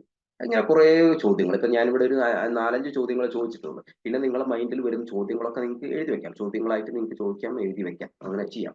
ഓക്കെ, അപ്പൊ ഇങ്ങനെ ഒക്കെ നമ്മൾ ചെയ്യുന്ന സമയത്ത് ഈ ഭയം എന്ന് പറയുന്ന സംഭവത്തെ നമ്മൾ ഇങ്ങനെ തള്ളി മാറ്റിക്കൊണ്ടേയിരിക്കുകയാണ്, അല്ലെങ്കിൽ അതിനെ ശരിക്കും നേരിട്ടിട്ട് നമ്മൾ മാറ്റിക്കൊണ്ടിരിക്കുകയാണ്. മറിച്ച് നമ്മൾ അതിൽ നിന്ന് ഒളിച്ചോടുകയില്ല. പലപ്പോഴും നമുക്ക് ഒളിച്ചോടാൻ സാധിക്കും. എന്ത് ഭയമുള്ള ഒരു സംഭവം വരുന്ന സമയത്ത് ആ ഒരു സിറ്റുവേഷൻ, ഉദാഹരണത്തിന് ഞാൻ നേരത്തെ പറഞ്ഞ പോലെ നിങ്ങൾക്ക് ഒരു കാര്യം പ്രസന്റ് ചെയ്യാനുള്ള ഒരു ഓപ്പർച്യൂണിറ്റി കിട്ടി. അപ്പൊ ആ സമയത്ത് നിങ്ങൾ എന്തെങ്കിലും എക്സ്ക്യൂസ് പറഞ്ഞിട്ട് നിങ്ങൾ അവിടെ നിന്ന് ഒഴിവാണിച്ചാൽ അവിടെ രക്ഷപ്പെടണം. മറിച്ച് നിങ്ങൾ അതിനെ ഫേസ് ചെയ്യുകയാണെന്നുണ്ടെങ്കിൽ നിങ്ങൾക്ക് ഗ്രോത്ത് സംഭവിച്ചുകൊണ്ട്. അപ്പോൾ ഇത്തരത്തിലുള്ള പ്രോസസ് ഒക്കെ ചെയ്യുമ്പോൾ നിങ്ങൾക്ക് കുറച്ചും കൂടെ അതിന് സാധിക്കും എന്നുള്ളതാണ്. ഓക്കെ, അപ്പോൾ നമ്മൾ ചെയ്യേണ്ടത് ക്വസ്റ്റ്യൻ ഓൾ യുവർ ഫിയേഴ്സ്. പിന്നെ നമ്മൾ ആക്ഷൻ എടുക്കുക എന്നുള്ളതാണ്. ഈ ആക്ഷൻ എടുക്കുക എന്നുള്ളതാണ് ഏറ്റവും ഇമ്പോർട്ടന്റ് ആയിട്ടുള്ള ഒരു കാര്യം. റൈറ്റ്, ഇപ്പൊ നമ്മൾ ഭയത്തെ കുറിച്ച് നമ്മൾ പഠിച്ചു, അല്ലെങ്കിൽ ഭയം എങ്ങനെയൊക്കെയാണ് വരുന്നത് എന്നുള്ള കാര്യങ്ങളൊക്കെ നമ്മൾ പഠിച്ചു കഴിഞ്ഞു. പക്ഷേ നമ്മൾ ആക്ഷൻ എടുത്തിട്ടില്ല എന്നുണ്ടെങ്കിൽ എല്ലാ കോൺഫിഡൻസും അല്ലെങ്കിൽ കോൺഫിഡൻസ് ഇല്ലായ്മയും ഭയവും അത് അവിടെ തന്നെ നിലനിൽക്കും. അപ്പൊ ആക്ഷൻ എടുക്കുക എന്നുള്ളതാണ്. ഇപ്പൊ ഇന്റേണൽ ആയിട്ടുള്ള നേരത്തെ പറഞ്ഞ പ്രോസസ്സുകളൊക്കെ നിങ്ങൾ ചെയ്യുന്നു, അതിനുശേഷം നിങ്ങൾ ആക്ഷൻ എടുക്കുക എന്നുള്ള പ്രോസസ്സിലേക്കാണ് വരുന്നത്. അപ്പൊ നിങ്ങളൊന്ന് ആലോചിച്ച് നോക്കാം, എന്റെ ഈ ഭയങ്ങൾ, അപ്പൊ നിങ്ങൾ കുറെ ഭയങ്ങളുടെ ഇൻവെന്ററി നിങ്ങൾ എഴുതിയതിന് ശേഷം നിങ്ങൾ അതിൽ ഏറ്റവും പ്രധാനപ്പെട്ട ഭയങ്ങൾ നിങ്ങൾക്ക് മാറ്റാൻ നിങ്ങൾ തീരുമാനിച്ചു കഴിഞ്ഞു. അപ്പൊ എത്തരത്തിലുള്ള ആക്ഷൻസ് ആണ് എടുക്കേണ്ടത്? അല്ലെങ്കിൽ ആരൊക്കെ മീറ്റ് ചെയ്യണം, ബോസിനെ ഒന്ന് കോൾ ചെയ്യണം, അല്ലെങ്കിൽ എന്നാൽ കുറെ കാലങ്ങളായിട്ട് ഒരാളെ വിളിക്കുന്നു വിചാരിക്കുന്നു, പക്ഷെ ഒരു ഭയങ്കാരൻ വിളിക്കുന്നത്, അപ്പൊ ആളൊന്ന് വിളിക്കണം. അപ്പൊ അങ്ങനെ എന്തൊക്കെയാണ് നിങ്ങൾക്ക് ആക്ഷൻ എടുക്കാൻ പറ്റുന്നത് എന്നുള്ളതിനെ കുറിച്ച് നിങ്ങൾക്ക് ഒരു ധാരണ ഉണ്ടാക്കാം. എന്നിട്ട് ആ ആക്ഷൻ ചെറിയ തോതിൽ നിങ്ങൾ പ്രാക്ടീസ് ചെയ്യാം. അപ്പോൾ പെട്ടെന്ന് തന്നെ നമ്മൾ അതിനുവേണ്ടി ശ്രമിക്കുമ്പോൾ നമ്മളെ മനസ്സ് തന്നെ നമ്മളെ പിന്നോട്ട് വലിക്കും. ഓക്കെ, അല്ലെങ്കിൽ ആ ആക്ഷൻ നമ്മൾ എടുക്കുമ്പോൾ തന്നെ വലിയൊരു അപകടത്തിൽ ചാടിയ പോലെ നമ്മളെ മനസ്സിന് ഫീൽ ചെയ്യും. അപ്പോൾ വീണ്ടും അത്തരത്തിലുള്ള ആക്ഷൻസ് ആവർത്തിക്കാൻ ചിലപ്പോൾ ഒന്ന് മടിച്ചേക്കാം. ഓക്കെ. അപ്പൊ അതുകൊണ്ട് ചെറിയ ചെറിയ തോതിലുള്ള ആക്ഷൻസ് നിങ്ങൾ എടുത്തു പോകണം, ചെറിയ തരത്തിലുള്ള ആക്ഷൻസ്. അപ്പൊ അതുകൊണ്ടാണ് ഞാൻ അവിടെ സിമ്പിൾ ടു കോംപ്ലക്സ് എന്ന് പറഞ്ഞത്. ഇപ്പോ ചെറിയ നിങ്ങൾക്ക് ഒരു ഉദാഹരണം പബ്ലിക് സ്പീക്കിംഗ് എടുക്കാം. നിങ്ങൾക്ക് സംസാരിക്കണം, ഓക്കെ, നിങ്ങൾക്ക് അതിനുള്ള കഴിവുണ്ട്, നിങ്ങൾക്ക് അതിന്റെ നോളജ് ഉണ്ട്, നിങ്ങൾ അത് നന്നായി വായിക്കുന്ന ആളാണ്. പക്ഷേ ഈ ആളുകളെ ഫേസ് ചെയ്യുന്നതിനുള്ള ഒരു മടി കാരണമാണ് നിങ്ങൾ നിങ്ങളെ തന്നെ സ്റ്റോപ്പ് ചെയ്യുന്നുണ്ടെങ്കിൽ ചെറിയ തോതിലൊക്കെ ഉള്ള കോൺവെർസേഷൻ അത്തരത്തിലുള്ള ആളുകൾക്ക് സംസാരിക്കുക, അങ്ങനെയുള്ള പ്രാക്ടീസ് ഒക്കെ നിങ്ങൾക്ക് കുറച്ച് സ്റ്റാർട്ട് ചെയ്യും. അതിന് ബോധപൂർവ്വം നിങ്ങൾ ചെയ്യേണ്ടി വരും. എന്തൊക്കെ എനിക്ക് അത് ചെയ്യാൻ പറ്റും എന്നുള്ള ഒരു ലിസ്റ്റ് ഉണ്ടാക്കിയിട്ട് നിങ്ങൾക്ക് ബോധപൂർവ്വം അങ്ങനെ ചെയ്യാൻ പറ്റും. അങ്ങനെ നിങ്ങൾ നിരന്തരം അങ്ങനെ ചെറിയ ചെറിയ തോതിൽ ചെയ്യുമ്പോൾ നിങ്ങൾക്ക് കുറച്ചും കൂടെ വൈഡ് ആയിട്ടുള്ള ഓഡിയൻസിനെ ട്രീറ്റ് ചെയ്യാൻ സാധിക്കും, വൈഡ് ആയിട്ടുള്ള ടോപ്പിക്കിനെ കുറിച്ച് സംസാരിക്കാൻ സാധിക്കും. അങ്ങനെ നിങ്ങൾക്ക് മുന്നോട്ട് പോകും. അപ്പോൾ നിങ്ങൾ ഇന്നർ വർക്ക് ചെയ്യുന്നു, അതായത് നിങ്ങൾ എന്തൊക്കെ ഭയങ്ങൾ എന്നുള്ളത് നിങ്ങൾ അതിനെ കണ്ടെത്തി, അതിനെ ഐഡന്റിഫൈ ചെയ്തു, അതിനോടുള്ള ക്വസ്റ്റ്യൻസ് ചോദിച്ചു. ഓക്കെ, പിന്നെ ഇത്തരത്തിലുള്ള എക്സ്റ്റേണൽ ആയിട്ടുള്ള ആക്ഷൻ നിങ്ങൾ എടുത്തു തുടങ്ങുമ്പോൾ ഒരുപാട് ഭയങ്ങൾ നിങ്ങളെ വിട്ടുപോകും. അപ്പൊ ആക്ഷൻ വളരെ ഇമ്പോർട്ടൻ്റ് ആണ്. പിന്നെ feel the fear and do it anyway. പിന്നെ ഭയം എന്ന് ഇല്ലാത്ത ഒരു വ്യക്തിയും ലോകത്തിലില്ല എന്നതാണ്. ആ ഭയത്തിന്റെ ഒക്കെ സൈസിൽ മാറ്റം വന്നുകൊണ്ടേയിരിക്കും. ഒരു ഉദാഹരണത്തിന് ഒരു രാഷ്ട്രീയക്കാരന് പബ്ലിക് സ്പീക്കിംഗ് നടത്തുക വളരെ സിമ്പിൾ ആയിട്ടുള്ള ഒരു കാര്യം. പക്ഷേ അദ്ദേഹത്തിന്റെ ലീഡേഴ്സിനോട് ഒരു മീറ്റിംഗ് സംഘടിപ്പിക്കാൻ ചെറിയൊരു ഭയമുള്ളതായിരിക്കും. അങ്ങനെ ഓരോരുത്തർക്കും ഓരോ തരത്തിലാണ് ഭയം വരുന്നത്. അപ്പോൾ ഈ ഭയങ്ങളൊക്കെ വരുന്ന സമയത്ത് നമ്മൾ അതൊന്ന് ഒളിച്ചുകൊള്ളുക എന്നുള്ളതിന് പകരം ആ ഭയം എന്നൊരു ഫീലിങ്ങിനെ ഒന്ന് എക്സ്പീരിയൻസ് ചെയ്യാം, എന്നിട്ട് ആക്ഷൻ എടുക്കുക എന്നുള്ളതാണ്. റൈറ്റ്. ഇപ്പൊ നമ്മൾ കുറെ ഇന്നർ വർക്ക് ചെയ്ത് കഴിഞ്ഞ് കഴിഞ്ഞാലും നമ്മൾ ആക്ഷൻ എടുക്കുമ്പോൾ ചെറിയൊരു ഭയം ഉണ്ടാവും. അതിന് നമ്മൾ ഒന്ന് ആക്സെപ്റ്റ് ചെയ്യുക, ആ ഫീലിങ്ങിനെ ഒന്ന് ഉൾക്കൊള്ളുക. ഓക്കെ, ഇതത്ര മോശം ഫീലിംഗ് ഒന്നും അല്ല, അൺകംഫർട്ടബിൾ ആയിട്ടുള്ള ഫീലിംഗ് ഒന്നും അത്ര മോശമല്ല എന്നുള്ള ചെറിയൊരു ധാരണ നമ്മളെ മനസ്സിൽ വരണം. കാരണം പലപ്പോഴും നമ്മൾ അൺകംഫർട്ടബിൾ ഫീലിങ്സ് ഒഴിവാക്കുന്നതിന് വേണ്ടിയിട്ടാണ് വെറും കംഫർട്ട് സോണിൽ നമ്മൾ ഒതുങ്ങി കൂടുന്നത്. അത് ആ തൽക്കാലത്തിന് നമുക്ക് ഒരു എൻജോയ്മെന്റ് കിട്ടും, അല്ലെങ്കിൽ ഒരു എസ്കേപ്പ് ഫീലിംഗ് കിട്ടും. പക്ഷെ ലോങ് ടേമിന് അത് നമുക്ക് നഷ്ടമാണ്.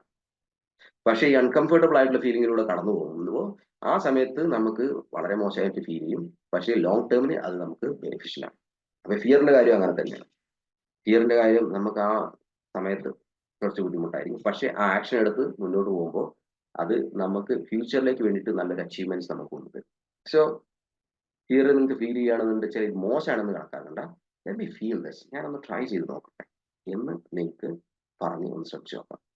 ഞാനിപ്പോൾ ഓർക്കുന്നുണ്ട് ഒരു സ്റ്റുഡൻറ്റിനെ അതുപോലെ പ്രോഗ്രാമിന് വേണ്ടിയിട്ട് സംസാരിക്കാൻ, പുള്ളി നല്ല ടാലന്റഡ് ആയിട്ടുള്ള ആളാണ്, നന്നായിട്ട് വായിക്കുന്ന, നല്ല നോളജ്, നല്ല രീതിയിൽ ഭംഗിയായിട്ട് സംസാരിക്കുന്നതാണ്. പക്ഷേ ഒരു ഓഡിയൻസിനെ മീറ്റ് ചെയ്യുന്നതിന് അല്ലെങ്കിൽ ടോപ്പിക്ക് കൺവേ ചെയ്യുന്നതൊക്കെ ഒരു ചെറിയൊരു ഭയമുള്ള ഒരു വ്യക്തിയാണ്. അപ്പോൾ പുള്ളി എന്നോട് പറഞ്ഞു. അപ്പോൾ ഞാൻ പറഞ്ഞു, നിങ്ങൾ ഒരു കാര്യം ചെയ്യും, ഒന്ന് ഞാൻ സെൽഫായിട്ട് പറയാം, ഐ ക്യാൻ ഡു ദാറ്റ് എന്നുള്ള രീതിയിൽ പറയാം. അപ്പോൾ പുള്ളി പറഞ്ഞു, അതൊക്കെ ചെയ്തിട്ടുണ്ട്, പക്ഷെ എന്നാലും ഒരു മാറ്റമില്ല. ഓക്കെ, എന്നാൽ നിങ്ങളൊരു കാര്യം ചെയ്യും, നിങ്ങളോട് തന്നെ അല്ലെങ്കിൽ ഓഡിയൻസിനോട് പറയാം, എനിക്ക് കുറച്ച് ഭയമുണ്ട് ഇങ്ങനെ സംസാരിക്കുന്നത്, ഇത്രയും ഗ്രൂപ്പായിട്ടുള്ള ആളുകളോട് ഒരുമിച്ച് ഇങ്ങനെ സംസാരിക്കാൻ എനിക്ക് ഭയമുണ്ട്, പക്ഷെ ഞാൻ ഈ ഭയത്തെ അംഗീകരിക്കുന്നു, എന്നാലും ഞാൻ ശ്രമിക്കുന്നു എന്ന് ജസ്റ്റ് ഒന്ന് രണ്ട് തവണ നിങ്ങളോട് പറഞ്ഞു കൊടുക്കുന്നു. അതായത് I feel fear to talk to this group of people, but I accept myself, still let me try to do it. ഞാനൊന്ന് ശ്രമിച്ചു നോക്കട്ടെ, എനിക്ക് ഭയമുണ്ട്, ഞാൻ അതിനെ ആക്സെപ്റ്റ് ചെയ്യുന്നു, എങ്കിലും ഞാനൊന്ന് ശ്രമിച്ചു നോക്കട്ടെ. ഇതൊന്ന് 2-3 തവണ നിങ്ങളൊന്ന് പറഞ്ഞു നോക്കുക. അപ്പൊ ഇത് പറഞ്ഞു, അപ്പൊ പുള്ളിക്ക് വല്ലാത്തൊരു ഫീല്. കാരണം പുള്ളി ആക്സെപ്റ്റ് ചെയ്തു, ആ ഭയത്തിനെ ആക്സെപ്റ്റ് ചെയ്തു. ഈ ഭയത്തിനെ ആക്സെപ്റ്റ് ചെയ്തപ്പോൾ വലിയൊരു ചുമട് ഭാരം തലേന്ന് ഒഴിവാക്കിയതുപോലെ. അപ്പൊ പിന്നെ നമ്മൾ ഉള്ളിൽ നിന്ന് സംസാരിക്കാൻ തുടങ്ങും, എനിക്ക് കുറച്ച് ഭയമൊക്കെ ഉണ്ട് കേട്ടോ, പക്ഷെ എന്നാലും ഞാൻ നിങ്ങളോട് സംസാരിക്കുന്നു എന്ന് നമ്മൾ പുറത്ത് പറയുക, അല്ലെങ്കിൽ നമ്മുടെ ഉള്ളിലോ പറയുമ്പോൾ നമ്മളത്ര പെർഫെക്റ്റ് ഒന്നുമല്ല, ചെറിയ ഭയമൊക്കെ ഉള്ള മനുഷ്യരാണ്, എന്നാലും ഞാൻ സംസാരിക്കാൻ ഇഷ്ടപ്പെടും എന്ന് നമ്മളോട് പറയുമ്പോൾ നമ്മൾ ആ റെസിസ്റ്റൻസ് അങ്ങോട്ട് കുറയുന്നു, നമ്മളൊന്നും കൂടെ റിലാക്സ് ആവുന്നു. ഒന്നും ബലപ്പെടുത്തൊന്നും ഇല്ലാതെ നമ്മൾ വളരെ റിലാക്സ് ആവുന്നു. ഈ ബലം പിടിക്കുമ്പോഴാണ് നമുക്ക് അതിങ്ങനെ ആ ബലം പിടുത്തം എപ്പോഴും മുന്നോട്ട് കൊണ്ടുപോകണം എന്നുള്ള ഒരു തൃപ്തി വരുന്നത്. ഇതാകുമ്പോൾ നമ്മൾ ആക്സെപ്റ്റ് ചെയ്യാം, വളരെ കൂളാണ്. അപ്പൊ അങ്ങനെ പുള്ളി വളരെ ഭംഗിയായിട്ട് സംസാരിച്ചു. അപ്പൊ ഈ ഒരു എക്സ്പീരിയൻസ് ഞാൻ പറയാൻ കാരണം, നമ്മൾ അതിനൊക്കെ അംഗീകരിക്കാം, ആക്സെപ്റ്റ് ചെയ്യാം, എന്നിട്ട് നമ്മൾ ശ്രമിക്കുമ്പോൾ തിങ്സ് വിൽ ചേഞ്ച്. ഓക്കെ, അപ്പോൾ find comfort in feeling uncomfortable feelings. ഇത്തരത്തിലുള്ള അൺകംഫർട്ടബിൾ ഫീലിങ്സിനും നമ്മൾ അംഗീകരിക്കാം. ഇനി നമുക്ക് 6th, find evidence from the past. ഈ ഒരു പിക്ചർ അവിടെ ഇട്ടുണ്ട്, അത് ക്ലിയർ അല്ല, പക്ഷെ ഞാൻ നിങ്ങൾക്ക് പറഞ്ഞുതരാം സംഭവം എന്താ. Okay, find evidence from the past എന്ന് പറയുമ്പോൾ നമ്മളുടെ ഏറ്റവും വലിയ പ്രത്യേകത എന്താ വെച്ചാൽ നമ്മൾക്ക് നമ്മുടെ നേട്ടങ്ങൾ, നമ്മുടെ അച്ചീവ്മെന്റ്സ് നമ്മൾ അത്ര കാര്യമായിട്ട് എടുക്കാറില്ല. നമ്മൾ വളരെ നിസ്സാരവൽക്കരിച്ചാണ് ചെയ്യാറുള്ളത്. എന്നിട്ട് നമ്മൾ പറയുക ഒന്നും ശരിയാവുന്നില്ല. അപ്പൊ നമ്മുടെ ജീവിതത്തിൽ ഒരുപാട് അച്ചീവ്മെന്റ്സ് നമ്മൾ നേടിയിട്ടുണ്ട്. ഇപ്പൊ കോൺഫിഡൻസ് ആയിട്ട് ബന്ധപ്പെട്ടിട്ട് ഉള്ള കാര്യം തന്നെ. നിങ്ങൾക്ക് കോൺഫിഡൻസ് ഉള്ളത് കൊണ്ടാണ് നിങ്ങൾ ഇപ്പോൾ ഇവിടെ വന്നിരിക്കുന്നത്, ഈ ഗ്രൂപ്പിൽ ഇരിക്കുന്നതും ഈ ചർച്ചകളൊക്കെ കേൾക്കുന്നതും ഇതിലൊക്കെ ആക്റ്റീവായിട്ട് പാർട്ടിസിപ്പേറ്റ് ചെയ്യുന്നതും. അപ്പൊ അതൊരു അച്ചീവ്മെന്റ് ആണ്. അതുപോലെ ഒരുപാട് അച്ചീവ്മെന്റ്സ് നിങ്ങളുടെ ജീവിതത്തിൽ നിങ്ങൾ നേടിയിട്ടുണ്ട്. ചെറുതും വലുതുമായിട്ടുള്ള ഒരുപാട് കാര്യങ്ങൾ നിങ്ങൾ നേടിയിട്ടുണ്ട്. പക്ഷെ അതൊന്നും നമ്മളെ മൈൻഡിലേക്ക് വരാറില്ല. നമ്മൾ കൂടുതലും നമ്മളെ മൈൻഡിന്റെ ഒരു പ്രത്യേകത എന്താ വെച്ചാൽ നമുക്കില്ലാത്തത് അല്ലെങ്കിൽ നമ്മളുടെ പ്രശ്നങ്ങൾ, നമുക്ക് എന്തൊക്കെ കുറവുകൾ, ഇതിനെ കുറിച്ചാണ് കൂടുതൽ നമ്മളെ മൈൻഡ് പ്രൊജക്ട് ചെയ്തുകൊണ്ടിരിക്കുക. അത് ഓട്ടോമാറ്റിക് ആയിട്ട് നടക്കുന്ന സംഭവമാണ്. നിങ്ങൾക്ക് കോൺഷ്യസ് ആയിട്ടുള്ള ഒരു സംഭവം എന്താണെന്ന് വെച്ച് കഴിഞ്ഞാൽ നിങ്ങളുടെ പാസ്റ്റിൽ ഉണ്ടായിട്ടുള്ള എക്സ്പീരിയൻസുകൾ, അത് ചെറുതായിക്കോട്ടെ വലുതായിക്കോട്ടെ, അതിനൊക്കെ ഒന്ന് എഴുതി വെക്കും. ഞാനൊക്കെ പലപ്പോഴും അങ്ങനെ ചെയ്യാറുണ്ട്. ഈ പുസ്തകങ്ങളൊക്കെ ഒരുപാട് അങ്ങനെ ഞാൻ എഴുതി വെക്കാറുണ്ട് സംഭവങ്ങൾ, കുറേ സ്റ്റോറീസ് ആയിട്ടൊക്കെ, അല്ലെങ്കിൽ അങ്ങനത്തെ മൈൽ സ്റ്റോറീസ് ആയിട്ട്. അപ്പൊ അതൊക്കെ നമ്മളിങ്ങനെ എടുത്ത് നോക്കുന്ന സമയത്ത് yes I am something great എന്നുള്ള ഒരു ഫീലിങ്സ് നമുക്കുണ്ടാകും. അത് വല്ലാത്തൊരു കോൺഫിഡൻസ് ആണ് നമുക്ക് വരുന്നത്. അല്ല, അത് നമ്മൾ ചെയ്തിട്ടില്ലെങ്കിൽ, നമ്മൾ എത്ര വലിയ അച്ചീവ്മെന്റ് ചെയ്തു കഴിഞ്ഞാലും നമുക്ക് നമ്മളോട് ഒരു പുച്ഛായിരിക്കും, അല്ലെങ്കിൽ നമുക്ക് നമ്മളുടെ ഒരു വില കാണില്ല. അപ്പൊ അതിനെന്താ ചെയ്യേണ്ടത്? നിങ്ങൾ അത് എഴുതി വെക്കുക. അപ്പൊ എഴുതി വെക്കുമ്പോൾ അതൊരു ബോധപൂർവമായിട്ടുള്ള ഒരു ആക്ടിവിറ്റിയാണ്. അപ്പൊ അങ്ങനെ കുറെ എഴുതി വെക്കുന്നു, കുറെ നമ്മുടെ അച്ചീവ്മെന്റ്സിനെ കുറിച്ച് നമ്മൾ വായിക്കുന്നു, ചിന്തിക്കുന്നു. അപ്പൊ നമ്മളുടെ ബോധ മനസ്സിലേക്കും അബോധ മനസ്സിലേക്കും ഐ ആം സംതിങ് ഗ്രേറ്റ്, ഞാനും വലിയൊരു കാര്യങ്ങളൊക്കെ ചെയ്തിട്ടുണ്ട്, ഞാനും ഒരുപാട് കാര്യങ്ങൾ അച്ചീവ് ചെയ്തിട്ടുണ്ട് എന്നുള്ളൊരു ഫീൽ വരും. അത് നിങ്ങളുടെ കോൺഫിഡൻസ് കൂട്ടുന്നതിന് വളരെയധികം സഹായിക്കും. അപ്പോൾ നിങ്ങൾ നിങ്ങളുടെ കഴിവിനെ, നിങ്ങളുടെ അച്ചീവ്മെന്റ്സിനെ മോശമായിട്ട് കാണാതിരിക്കുക. അതിനെ വലിയൊരു സംഭവമായിട്ട് കാണുന്നുണ്ടെങ്കിൽ അതിന് നിങ്ങൾ ബോധപൂർവ്വം എഴുതി വെക്കണം. ഓക്കെ, ഞാൻ പറഞ്ഞല്ലോ, അൺകോൺഷ്യസ് മൈൻഡ് അല്ലെങ്കിൽ സബ് കോൺഷ്യസ് മൈൻഡ് ഇതൊക്കെ നിസ്സാരമായിട്ട് എടുക്കും. അത് ഓട്ടോമാറ്റിക് ആയിട്ട് നടക്കുന്ന പ്രശ്നങ്ങളിലേക്കാണ് എപ്പോഴും മൈൻഡ് പോവുക. പക്ഷെ അപ്പോൾ നമുക്ക് നമ്മളുടെ ചെയ്ത അച്ചീവ്മെന്റിനെ കുറിച്ച് നമ്മൾ ചിന്തിക്കാത്തത് കൊണ്ട് നമുക്ക് കാര്യമായിട്ടുള്ള എന്താ പറയാ കോൺഫിഡൻസ് ഉണ്ടാവില്ല. സോ എവിഡൻസ് കളക്ട് ചെയ്യുക. നിങ്ങളെ പാസ്റ്റിൽ നിന്ന് നിങ്ങൾ നേടിയിട്ടുള്ള കാര്യങ്ങളുടെ എവിഡൻസ്, തെളിവുകൾ നിങ്ങൾ കളക്ട് ചെയ്യുക, അത് എഴുതി വെക്കുക. അത് നിങ്ങൾ 10ാം ക്ലാസ്സിൽ പാസ്സായതായിക്കോട്ടെ, ബിസിനസ് സ്റ്റാർട്ട് ചെയ്തതായിക്കോട്ടെ, അല്ലെങ്കിൽ നിങ്ങൾ പ്രവാസിയായിട്ട് യാത്ര ചെയ്തതായിക്കോട്ടെ, എന്തോ ആയിക്കോട്ടെ, എല്ലാ അച്ചീവ്മെന്റ്സ്, അത് ചെറുതും വലുതും ആയിക്കോട്ടെ, ഒക്കെ നിങ്ങളൊന്ന് എഴുതി വെക്കുക. അപ്പൊ ഒരുപാട് കഥകൾ നിങ്ങൾക്ക് എഴുതാനുള്ള, അത് വായിച്ചാൽ തന്നെ, അതൊക്കെ ഒന്ന് ഇടയ്ക്ക് എടുത്ത് നോക്കിയാൽ തന്നെ പിന്നെ കോൺഫിഡൻസ് ബിൽഡ് ചെയ്യാൻ വേണ്ടി എവിടെയും പോകേണ്ട ആവശ്യമില്ല. Will have that confidence. അപ്പോൾ ആ എവിഡൻസ് നിങ്ങൾ ഇപ്പൊ ഇത് ഞാൻ ജസ്റ്റ് ഒന്ന് കാണിക്കാൻ കാരണം ഇത് നിങ്ങൾക്ക് വ്യക്തമല്ല, ചെറിയ എക്സാമ്പിൾ. ഞാൻ ഈ ലിവർ ഫംഗ്ഷൻ ടെസ്റ്റ് ചെയ്ത സമയത്ത് ജനുവരി മാസത്തിൽ SGPT SGOP അല്ലെ, അത് വളരെ ഹൈ ആയിരുന്നു, കുറച്ച് ഹൈ ആയിരുന്നു, ഒരു 100 അങ്ങനെ എന്തൊക്കെയായിരുന്നു തോന്നുന്നു. അപ്പൊ ഞാൻ ആദ്യം ചിന്തിച്ചു, ഞാൻ കുറച്ച് മുമ്പ് ചെക്ക് ചെയ്തിട്ടുണ്ടായിരുന്നു, അപ്പൊ അത് ശരിയായിക്കോളും അങ്ങനെ ചിന്തിച്ചു. പിന്നെ ജനുവരി ചെക്ക് ചെയ്തപ്പോൾ അങ്ങനെ കൂടിയിട്ടേ നിന്നു. അപ്പൊ ഇതിനെന്ത് ചെയ്യാൻ പറ്റും? ഞാനപ്പോൾ അതിനെ കുറച്ച് ചിന്തിച്ചു. ഞാൻ കുറച്ച് പെയിൻ ഒക്കെ അതിന് ആഡ് ചെയ്ത്, ഇതിപ്പോൾ ഇങ്ങനെ പോവുകയാണെന്നുണ്ട്, ചിലപ്പോൾ എൻ്റെ ശരീരത്തെ മോശമായിട്ട് ബാധിച്ചാലേ എന്നൊക്കെ ഞാൻ കുറച്ച് ചിന്തിച്ചൊരു അരമണിക്കൂറോളം എഴുതി വെച്ചു അതിന്റെ പ്രശ്നങ്ങളൊക്കെ ഉണ്ടാകാൻ സാധ്യത. എന്നിട്ട് ഞാൻ അതിന്റെ താഴെ തീരുമാനമെടുത്തു, I will go for run every day. എല്ലാ ദിവസവും ഞാൻ ഒരു അരമണിക്കൂർ ഓടാൻ വേണ്ടി മാറ്റി വയ്ക്കും. അങ്ങനെ ഞാൻ അത് ഫീലോട് കൂടെ ഉൾക്കൊണ്ടത് കൊണ്ട് ഓരോ ദിവസവും ഞാൻ ഓടാൻ പോയി. ഏകദേശം ഒരു 1.5 മാസത്തോളം. അതിൽ 1-2 ദിവസം മാത്രം മിസ് ചെയ്തിട്ടുള്ളൂ. അപ്പൊ ഈ ഓടാൻ പോകുക എന്ന് പറഞ്ഞു കഴിഞ്ഞാൽ പെയിൻഫുൾ ആയിട്ടുള്ള ഒരു ആക്ടിവിറ്റിയാണ്. പിന്നെ വൈകിട്ടാണ് പോകുന്നത്. നമ്മൾ എന്തൊക്കെ പരിപാടി ഉണ്ടെങ്കിൽ അതൊക്കെ മാറ്റി വെക്കണം. പിന്നെ ഓടുക പറഞ്ഞു കഴിഞ്ഞാൽ ഓട്ടം തന്നെ അങ്ങനെ ഫാസ്റ്റ് ആയിട്ടുള്ള ഓട്ടം അല്ല കേട്ടോ, ചെറിയ ജോഗിങ് ആണ്. അത് പെയിൻഫുൾ ആണ്, കാലുവേദനയ്ക്കും, അല്ലെങ്കിൽ എനിക്ക് ഒട്ടും ഫിസിക്കലായിട്ട് അങ്ങനെ ഒന്നും ചെയ്യലല്ല എന്നൊക്കെയുള്ള മൈൻഡൊക്കെ അങ്ങനെ കുറെ കഥകളൊക്കെ പറയുന്നുണ്ട്. പക്ഷെ ആ കഥകളിനേക്കാളും സ്ട്രോങ് ആയിട്ടുള്ള കഥ എന്താണ്, ഞാൻ നേരത്തെ ചിന്തിച്ചു എഴുതി വെച്ച കഥയായിരുന്നു. ഇത് എന്റെ ശരീരം അല്ലെങ്കിൽ മനസ്സിനെ അങ്ങനെ ഭാവിയിൽ ബാധിക്കുന്നതാണ്, അപ്പൊ അതുകൊണ്ട് മാറ്റിയേ പറ്റുള്ളൂ. അങ്ങനെ ഞാൻ ഓടാൻ തുടങ്ങി. ഏകദേശം ഒരു മാസം ഓടി, 1.5 മാസം തോന്നുന്നു. യെസ്, മിക്കവാറും ദിവസം പോയിട്ടുണ്ട്. പിന്നെ ഞാൻ ബ്ലഡ് ടെസ്റ്റ് ചെയ്തപ്പോൾ അത് കംപ്ലീറ്റ് പകുതിയായിട്ട് മാറി. അതായത് അതിന്റെ നോർമൽ ലെവലിലേക്ക് വന്നു. ഒരു മാസം കണ്ടിന്യൂസ് ആയിട്ട് വർക്കാണ്. അപ്പൊ ഞാനിത് ഇടയ്ക്ക് ഇങ്ങനെ ഈ ലിസ്റ്റ് ഇങ്ങനെ എടുത്ത് നോക്കും, ഞാൻ എഴുതി വെച്ചതൊക്കെ നോക്കും. അപ്പൊ എനിക്ക് തന്നെ വല്ലാത്തൊരു കോൺഫിഡൻസ്. അപ്പൊ ഇനി വീണ്ടും ഡെയിലി ഓടാൻ വേണ്ടിയിട്ടുള്ള ഒരു ഇൻസ്പിറേഷൻ ആണത്. ഓക്കെ, അപ്പൊ ഇത് ഡിസ്ക്ലൈമർ ആണ്, കാരണം നിങ്ങൾക്ക് അസുഖ കാര്യങ്ങളൊക്കെ ഉണ്ടെച്ചാൽ തീർച്ചയായിട്ടും ഡോക്ടറെ കൺസൾട്ടേഷൻ കാര്യങ്ങളൊക്കെ വേണം. ഇത് ഞാൻ ജസ്റ്റ് ഒരു എക്സാമ്പിൾ കാണിച്ചതാണ്, ഈ നമ്മുടെ സ്റ്റോറീസ് നമ്മൾ എത്രമാത്രം സ്വാധീനിക്കും എന്ന് കാണിക്കാൻ വേണ്ടിയിട്ട്. ഓക്കെ, അപ്പോൾ ബോധപൂർവ്വം നമ്മുടെ സ്റ്റോറികൾ നമ്മൾ എഴുതി വെക്കുക, നമ്മൾ അതിനെ എവിഡൻസ് നമ്മൾ കളക്ട് ചെയ്ത് വെക്കുക. അപ്പൊ അത് നമ്മളെ ആക്ഷൻ എടുക്കാൻ പ്രേരിപ്പിച്ചുകൊണ്ടേയിരിക്കും. Okay, so find evidence from the past. പിന്നെ വേറൊരു കാര്യം, out witting the devil. Okay, അപ്പൊ അതെന്താന്ന് പറയാം.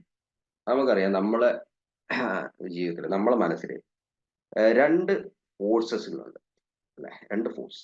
അതിനെ നമുക്ക് ഹയർ സെൽഫ്, ലോവർ സെൽഫ്, അല്ലെങ്കിൽ the human or the beast എന്നൊക്കെ പറയാം, അല്ലെങ്കിൽ ഡിവൈൻ പവർ ആൻഡ് ഡെവിൾ എന്നൊക്കെ വേണമെങ്കിൽ പറയാം.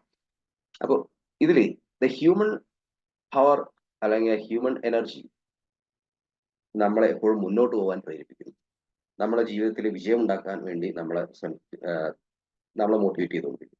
രാവിലെ എഴുന്നേൽക്കുന്നു, പുസ്തകം വായിക്കുന്നു, എക്സസൈസ് ചെയ്യുന്നു, പിന്നെ ഗോൾ സെറ്റ് ചെയ്യുന്നു, നമ്മൾ അത് ഫോളോ ചെയ്യുന്നു. ഇതൊക്കെ നമ്മളുടെ ആ ഒരു ഡിവൈൻ ക്വാളിറ്റി അല്ലെങ്കിൽ ഒരു ഹ്യൂമൻ ക്വാളിറ്റിയുടെ പ്രത്യേകത.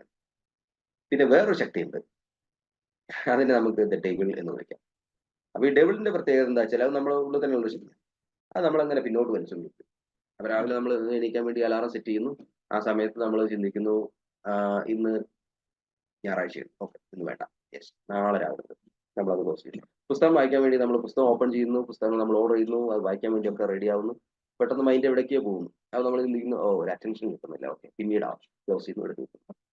എക്സസൈസ് ചെയ്യാം, നടക്കാൻ പോകാൻ വേണ്ടി നമ്മൾ റെഡി ആയിട്ടൊക്കെ നിൽക്കുന്നു. അപ്പോഴാണ് സുഹൃത്തിന്റെ ഒരു കോൾ വന്നത്, പിന്നെ ഫ്രീ ആണോ?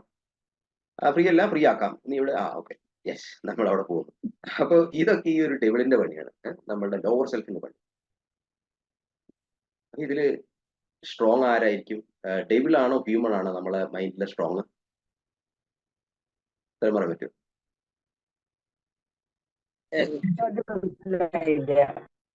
ഏതാണ്? അല്ല, ചോദ്യം ഒന്നുകൂടി ചോദിക്കോ സാറേ? ഓക്കെ ഓക്കെ, അതായത് നമ്മള് അല്ലെ ഏറ്റവും കൂടുതൽ പവർ ഉള്ളത് ഡെവിളിനല്ലേ, നമ്മുടെ ഉള്ളിൽ ഡെവിളിനല്ലേ? യെസ്, അതെ. കാരണം ഇപ്പൊ നമ്മളൊന്ന് പുറത്തു പോയി ഇരിക്കുകയാണെന്നുണ്ട് വെച്ചാൽ വേണ്ട, പുറത്തൊന്നും പോകണ്ട, മൊബൈൽ നോക്കിയിരിക്കും, അതാണ് കുറച്ചും കൂടെ കംഫർട്ടബിൾ. അപ്പൊ അതൊക്കെ ഈ ഡെവിളിന്റെ പണിയാണ്. അപ്പൊ നമ്മൾ ഇത് രണ്ടിലും തമ്മിലുള്ള ഒരു ബാറ്റിലാണ് പലപ്പോഴും നമ്മുടെ മനസ്സിൽ നടന്നുകൊണ്ടിരിക്കുന്നത്. അപ്പൊ ഈ ബാറ്റില് നമ്മൾ വിജയിക്കണം എന്നുണ്ടെങ്കിൽ ബോധപൂർവം ആക്ഷൻ എടുക്കണം. ഡെവിൾ വിജയിക്കണം എന്നുണ്ട് വെച്ചാല് അബോധപൂർവമായിട്ട് അത് അങ്ങനെ നടന്നു പോകും. അപ്പൊ എത്രമാത്രം നമ്മൾ കോൺഷ്യസ് ആവുന്നു, അവെയർ ആവുന്നു, അതിനനുസരിച്ച് നമ്മൾ ഹ്യൂമൻ ക്വാളിറ്റീസ് അല്ലെങ്കിൽ ഹ്യൂമൻ ആ നേച്ചർ ഇങ്ങനെ കൂടിക്കൊണ്ടിരിക്കും. എത്രമാത്രം നമ്മൾ അബോധാവസ്ഥയിലാവുന്നു, ഈ ഡെവിൾ സ്ട്രോങ് ആയിക്കൊണ്ട്. ഓക്കെ, അപ്പൊ ഈ ഡെവിളിനെ നമ്മൾ ഔട്ട്വിറ്റ് ചെയ്ത് കഴിഞ്ഞാൽ, അല്ലെങ്കിൽ അതിനെ നമ്മൾ തോൽപ്പിച്ചു കഴിഞ്ഞാൽ, അല്ലെങ്കിൽ അതിന് ശക്തി കുറച്ചു കഴിഞ്ഞാൽ നമുക്ക് ഒരുപാട് കാര്യങ്ങൾ അച്ചീവ് ചെയ്യാൻ സാധിക്കും. അപ്പൊ അതിന് നമ്മൾക്ക് ഏറ്റവും ഇമ്പോർട്ടൻ്റ് ആയിട്ട് ചെയ്യേണ്ട ഒരു കാര്യം എപ്പോഴും നമ്മൾ അവെയർ ആവുക എന്നുള്ളതാണ്. അത് വളരെ എളുപ്പമുള്ള കാര്യമില്ല. അപ്പൊ ഈ അവെയർ ആവുന്ന കാര്യത്തിൽ തന്നെ നിങ്ങൾക്ക് എന്ത് ചെയ്യാൻ പറ്റും? ഇങ്ങനെയുള്ള പുസ്തകങ്ങളൊക്കെ എഴുതാൻ പറ്റും. ഇത്തരത്തിലുള്ള പുസ്തകങ്ങൾ എടുത്തിട്ട് നിങ്ങൾക്ക് എഴുതി വെക്കാം. ഏതൊക്കെ ഭാഗങ്ങളിലാണ് ഞാൻ എന്നെ തന്നെ സ്റ്റോപ്പ് ചെയ്യുന്നത് എന്നുള്ള കാര്യത്തെക്കുറിച്ച് നിങ്ങൾ ഒരു ഡീറ്റെയിൽഡ് ആയിട്ട് 1 by 1 ആയിട്ട് എഴുതി വെക്കുകയാണ്. നമ്മൾ നേരത്തെ പറഞ്ഞ പോലെ ഫിയറിനെ നമ്മൾ എഴുതി വെക്കുന്ന പോലെ ഏതൊക്കെ ഭാഗങ്ങളാണ് എഴുതി വെക്കുന്നത് ഇങ്ങനെ എഴുതി വെക്കാം. ബോധപൂർവ്വം എഴുതി വെക്കാം. ഓക്കെ, അബോധപൂർവ്വമായിട്ട് നമ്മൾ ചിന്തിക്കുന്നുണ്ട്, ഞാൻ മോശമാണ്, എന്റെ പല കാര്യങ്ങളും ശരിയില്ലാതെ അങ്ങനെയൊക്കെ നടക്കുന്നുണ്ട്. പക്ഷെ അത് നമ്മൾക്ക് ബെനിഫിറ്റ് അല്ല, അത് നമ്മളെ തളർത്തുക ചെയ്യും. ബോധപൂർവ്വം നമ്മൾ ചെയ്യുമ്പോൾ ഇത്തരത്തിലുള്ള അതിന്റെ പവറൊക്കെ കുറയും. അപ്പൊ ഏറ്റവും ഇമ്പോർട്ടൻ്റ് ആയിട്ട് നമ്പർ 1 ആയിട്ട് നിങ്ങൾ ചെയ്യുന്നത് അത് വളരെ കോൺഷ്യസ് ആയിട്ട് നമ്പർ ഇട്ടിട്ട് നിങ്ങൾ എഴുതി വെക്കുക. ഏതൊക്കെ ഏരിയകളിലാണ് നിങ്ങളെ തന്നെ സ്റ്റോപ്പ് ചെയ്യുന്നത്. ഓക്കെ, ഈ എഴുത്തിന് വളരെ ഇമ്പോർട്ടൻ്റ് ഉണ്ട്. അതുകൊണ്ടാണ് ഞാൻ റിപ്പീറ്റ് ചെയ്ത് പറയാൻ കാരണം അൺകോൺഷ്യസ് ആയിട്ട് നടക്കുന്ന പ്രോസസ്സ് അറിയാതെ മനസ്സിൽ നടന്നുകൊണ്ടിരിക്കും. എഴുതി വെക്കുമ്പോൾ അത് നമ്മൾ ബോധപൂർവ്വം ചെയ്യുന്ന പ്രവൃത്തി. ബോധപൂർവ്വം ചെയ്യുന്ന പ്രവൃത്തികളാണ് നമുക്ക് ബെനിഫിഷ്യൽ ആയിട്ട് മാറുന്നത്. ഓക്കെ, അപ്പോൾ ഈ ഡെവിളിനെ നമ്മൾ ഔട്ട്വിറ്റ് ചെയ്യണം എന്നുണ്ടെങ്കിൽ നമ്മൾ ആദ്യം ചെയ്യേണ്ടത് അത്തരത്തിലുള്ള നമ്മൾ പ്രോബ്ലംസ് ഒക്കെ എഴുതി വെക്കണം. ഇപ്പോൾ മൊബൈൽ ഫോൺ റെഗുലർ ആയിട്ട് കാണുന്നത് അതൊരു ഹാബിറ്റ് ആണെങ്കിൽ, അത് നിങ്ങളുടെ ഒരു ശീലമാണെങ്കിൽ അത് എഴുതി വെക്കാം. ഞാൻ കണ്ടിന്യൂസ് ആയിട്ട് മൊബൈൽ വാച്ച് ചെയ്യുന്നു, വായിക്കണമെന്ന് വിചാരിച്ചാലും ഞാൻ വായിക്കാറില്ല. അങ്ങനെ എന്തൊക്കെയാണ് പ്രോബ്ലംസ് അത് നിങ്ങൾ ഒന്ന് ഡീറ്റെയിൽ ആയിട്ട് എഴുതി വെക്കാം. അതൊക്കെ ഒന്നിങ്ങനെ ബോധപൂർവ്വം വായിച്ചു നോക്കുക, ഫീൽ ചെയ്യുക. അപ്പൊ നിങ്ങളുടെ ബോധമണ്ഡലത്തിൽ അതൊക്കെ ശരിക്കും അങ്ങനെ റിഫ്ലക്ട് ചെയ്ത് നിൽക്കും. ഓക്കെ, പിന്നെ അങ്ങനെ ചെയ്യുന്ന സമയത്ത് തന്നെ നിങ്ങളെ അൺകോൺഷ്യസ് സ്റ്റേറ്റ് അല്ലെങ്കിൽ നിങ്ങളുടെ സബ് കോൺഷ്യസ് മൈൻഡ് നിങ്ങൾക്ക് ജീവിതത്തിൽ മുന്നോട്ട് പോകാനുള്ള ഓരോ ആക്ഷൻസും അല്ലെങ്കിൽ ഓരോ സിറ്റുവേഷൻസും ക്രിയേറ്റ് ചെയ്തുകൊണ്ട്. അപ്പൊ നമ്മൾ പലപ്പോഴും ചിന്തിക്കാറുണ്ടല്ലോ, നമ്മൾ നല്ല കാര്യങ്ങൾ ചെയ്യുമ്പോഴും അതിലേക്ക് പ്രശ്നങ്ങൾ വരുന്നു. അതിൻ്റെ ഒരു കാരണം നമ്മളെ തന്നെ അതിനുള്ളൊരു സാഹചര്യം ഒരുക്കുക എന്നുള്ളതാണ്. ഇങ്ങനെ ചെയ്യുന്നതുകൊണ്ട് അത്തരത്തിലുള്ള കാര്യങ്ങളൊക്കെ നമ്മൾക്ക് അനുകൂലമാക്കി മാറ്റിയെടുക്കും. അതിനാണ് നമ്മൾ awareness, become conscious and become aware എന്നൊക്കെ പറയും. അപ്പൊ നമ്മൾക്ക് എന്താണ് പ്രശ്നം എന്ന് വ്യക്തമായിട്ട് അറിഞ്ഞു കഴിഞ്ഞാൽ അത് പരിഹരിക്കാൻ സാധിക്കുള്ളൂ. നമ്മുടെ മനസ്സിൻ്റെ ഉള്ളിലൊക്കെ എന്തൊക്കെയോ പ്രശ്നങ്ങളുണ്ട്. പക്ഷെ എന്താ നമുക്ക് അറിയാത്തതുകൊണ്ട് അത് പരിഹരിക്കാതെ നമ്മൾ അത് ഇങ്ങനെ മുന്നോട്ട് പോകും. അപ്പൊ അത് പരിഹരിക്കണം എന്നുണ്ടെങ്കിൽ നമ്മൾ അതിനെ ശരിയായ രീതിയിൽ കാണുക എന്നുള്ളതാണ്. അതിനാണ് നമുക്ക് എഴുതി വെക്കുക അല്ലെങ്കിൽ അതിനെക്കുറിച്ച് അവെയർ ആവുക എന്ന് പറയുന്നത്. അപ്പോൾ അത് എഴുതി വെച്ച് നമ്മൾ പിന്നെ അതിനെക്കുറിച്ച് ചിന്തിക്കേണ്ട ആവശ്യമില്ല. നിങ്ങളുടെ മൈൻഡിൽ നിന്ന് വിട്ടേക്കുക. പിന്നെ വേണ്ട കാര്യങ്ങളൊക്കെ നിങ്ങളെ അൺകോൺഷ്യസ് സ്റ്റേറ്റ് അല്ലെങ്കിൽ നിങ്ങളുടെ സബ് കോൺഷ്യസ് മൈൻഡ് ചെയ്തുകൊണ്ടിരിക്കും.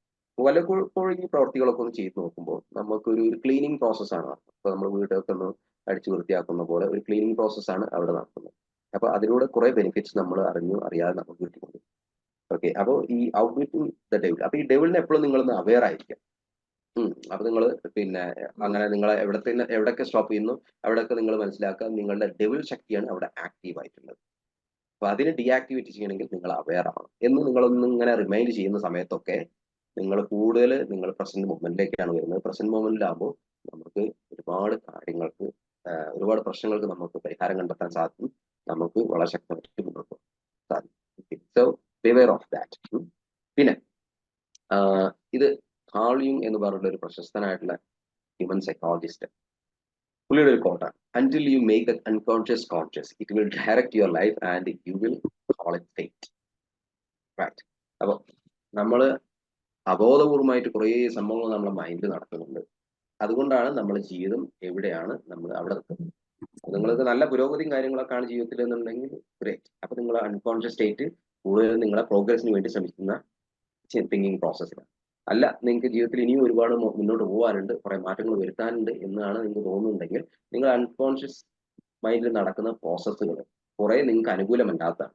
അപ്പൊ അത് ഏതൊക്കെയാന്നുള്ളത് നമുക്ക് ഇൻസ്പെക്ട് ചെയ്ത് കണ്ടെത്തി എഴുതുക എന്നുള്ളതാണ്. ഞാൻ നേരത്തെ പറഞ്ഞ പോലെ ഫിയർ നമ്മൾ എഴുതി വെക്കുന്നു, അല്ലെങ്കിൽ നിങ്ങളുടെ ഈ എന്താ പറയാ ഡെവിളിന്റെ ആക്ഷൻസ് എന്തൊക്കെ എഴുതി വെക്കുക എന്ന് പറയുന്നതൊക്കെ അതിനാണ് ഉദ്ദേശിക്കുന്നത്. അപ്പൊ അതിനൊക്കെ നമ്മളൊന്ന് ബോധമണ്ഡലത്തിലേക്ക് കൊണ്ടുവന്നു കഴിഞ്ഞാൽ ഈ പറഞ്ഞ പ്രശ്നങ്ങൾ നല്ലൊരു ശതമാനം നമ്മളിന്ന് വിട്ടുപോകും. ഓക്കെ, അപ്പൊ അതുകൊണ്ട് bring your unconscious state into conscious and it will then it will change your life. Okay, അപ്പൊ അതുകൊണ്ട് അത് ശ്രദ്ധിക്കുക. നിങ്ങളെ തന്നെ ഒരു ഇൻവെന്ററി നടത്തുക എന്നുള്ളതാണ് ഏറ്റവും ഇമ്പോർട്ടൻ്റ് ആയിട്ടുള്ള ഒരു കാര്യം. യെസ്. പിന്നെ നമുക്കറിയാം, ഇപ്പൊ ഈ സെൽഫ് കോൺഫിഡൻസിനെ കുറിച്ച് പറയുന്ന സമയത്ത് പലപ്പോഴും ബോഡി ലാംഗ്വേജ് നിങ്ങൾ സ്ട്രെയിറ്റ് ആയിട്ട് ഇരിക്കണം ഇങ്ങനെയൊക്കെ കേട്ടിട്ടുണ്ടോ? കോൺഫിഡൻസ് കൂട്ടാൻ സ്ട്രെയിറ്റ് ആയിട്ട് ഇരിക്കണം എന്നുള്ളത് ആരെങ്കിലും കേട്ടിട്ടുണ്ടോ? സ്ട്രെയിറ്റ് ആയിട്ട് ഇരിക്കണം അപ്പൊ കോൺഫിഡൻസ് കൂടെ എന്ന് കേട്ടിട്ടുണ്ടോ? Okay, very good. Yes. Okay, good. തീർച്ചയായിട്ടും ഇതൊക്കെ നല്ല കാര്യങ്ങളാണ് കേട്ടോ. നമ്മൾ സ്ട്രെയിറ്റ് ആയിട്ട് ഇരിക്കുക എന്നുള്ളത് വളരെ നല്ലൊരു കാര്യമാണ്. ഇടയ്ക്കൊക്കെ ഒന്ന് ബ്രീത്ത് ചെയ്യുക എന്നുള്ളത് നല്ല കാര്യം. ഇതൊക്കെ വളരെ ഇമ്പോർട്ടൻ്റ് ആയിട്ടുള്ള കാര്യം. അതിനേക്കാൾ ഉപരി നമ്മൾ ഈ ഇന്നർ വർക്കാണ് കൂടുതൽ ചെയ്യേണ്ടത്.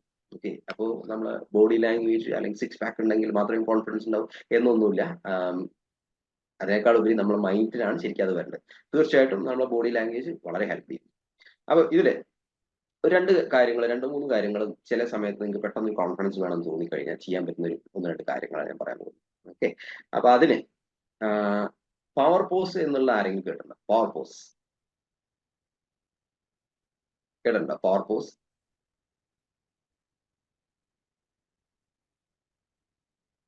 ഇല്ല. ഓക്കെ, അപ്പൊ ഈ പവർ പോസ് എന്ന് പറയുന്നത് ഇൻസ്റ്റന്റ് ആയിട്ട് നമുക്ക് കോൺഫിഡൻസ് കൂട്ടുന്നതിനുള്ള ഒരു ബോഡി ലാംഗ്വേജ് ആണ്. ഓക്കെ, ഒരു പ്രാക്ടീസ് ആണ് പവർ പോസ്. അപ്പൊ ഈ പവർ പോസിനെ കുറിച്ചിട്ട് ഒരുപാട് സ്റ്റഡീസ് നടത്തിയിട്ടുണ്ട്. അപ്പൊ ഈ പവർ പോസ് നിങ്ങൾ പ്രാക്ടീസ് ചെയ്യുകയാണെന്ന് വെച്ചാൽ നിങ്ങളുടെ കോൺഫിഡൻസ് വർദ്ധിക്കുന്നു, ടെസ്റ്റോസ്റ്ററോൺ ലെവൽ കൂട്ടുന്നു, അങ്ങനെയൊക്കെ കുറെ പഠനങ്ങൾ നടത്തിയിട്ടുണ്ട്. ഓക്കെ, അപ്പൊ ഈ പഠനങ്ങൾ പ്രകാരം നിങ്ങൾക്കും ഒന്ന് സെൽഫായിട്ട് പ്രാക്ടീസ് ചെയ്ത് നോക്കാം. ഓക്കെ, ഞാനിപ്പോ ഇത് ഇവിടുന്ന് കാണിച്ചു തന്നാൽ നിങ്ങൾക്ക് കാണാൻ പറ്റും എല്ലാവർക്കും? Okay, alright, yes. അപ്പൊ അതിന് വേണ്ടത് എല്ലാവരും ഒന്ന് നിൽക്കാം. നിന്നതിന് ശേഷം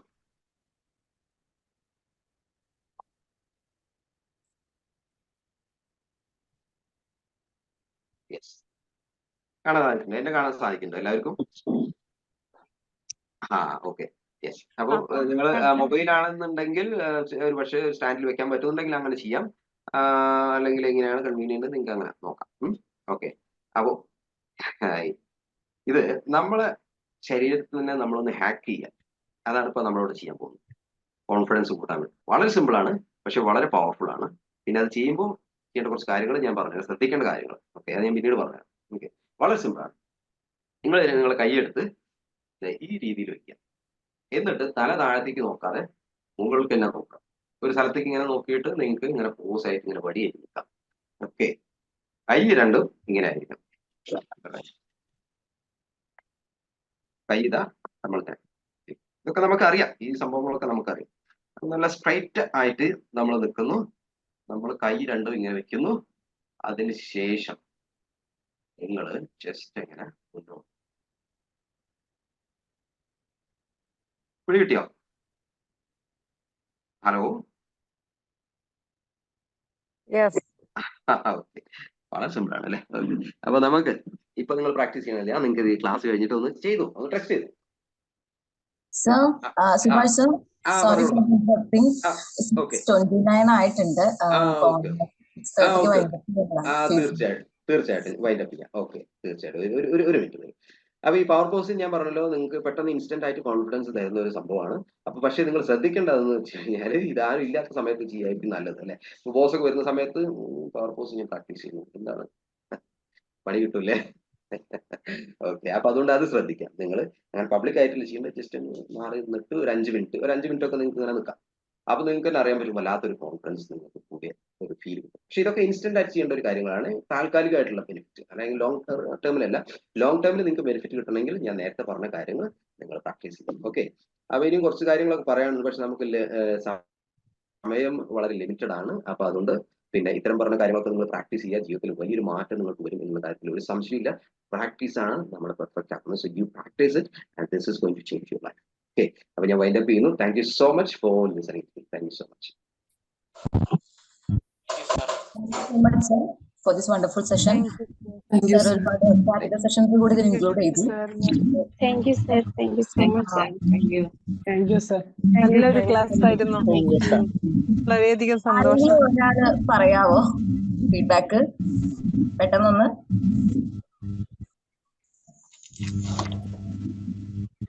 മാജിക് മോർണിംഗ്. Super class. എന്ത് രസത്തിലാ സാറ് ക്ലാസ് എടുക്കുന്നത്. നമുക്ക് സമയം തികഞ്ഞില്ല എന്നുള്ളതാണ്. ഇനി സാറിന് പറയാണ്ട് തോന്നുന്നുണ്ട്. എന്തായാലും സാറ് വീണ്ടും ഈ ക്ലാസിന്റെ ബാക്കി എന്നുള്ള ഇതില് സാർ ഇനിയും ക്ലാസ് എടുക്കാൻ വരണം. നല്ല അടിപൊളി ക്ലാസ് ആയിരുന്നു സാറേ. Okay, thank you. Thank you so much. Thank you. Thank you so much ma'am. Shiny ma'am ഒന്ന് ക്വിക്കായിട്ട് പറയാമോ?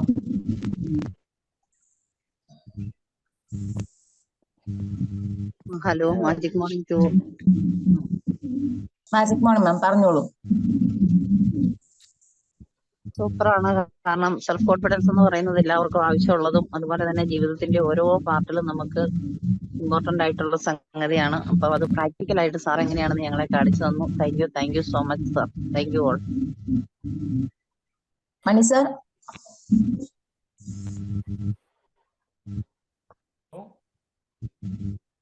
യെസ് സർ, പറഞ്ഞോളൂ. നല്ല ക്ലാസ് ആയിരുന്നു സാർ, എക്സലന്റ് ആയിരുന്നു. വളരെ നല്ല ചുരുങ്ങിയ സമയത്ത് തന്നെ എങ്ങനെ ബൂസ്റ്റ് ചെയ്യുന്നതിനെ പറ്റി വിശദമായിട്ട് പറഞ്ഞു തന്നിട്ട് അസോസിയേറ്റ് ചെയ്യാൻ തന്നെ എല്ലാം ബോധപൂർവം എന്തൊക്കെയാണ് നേരം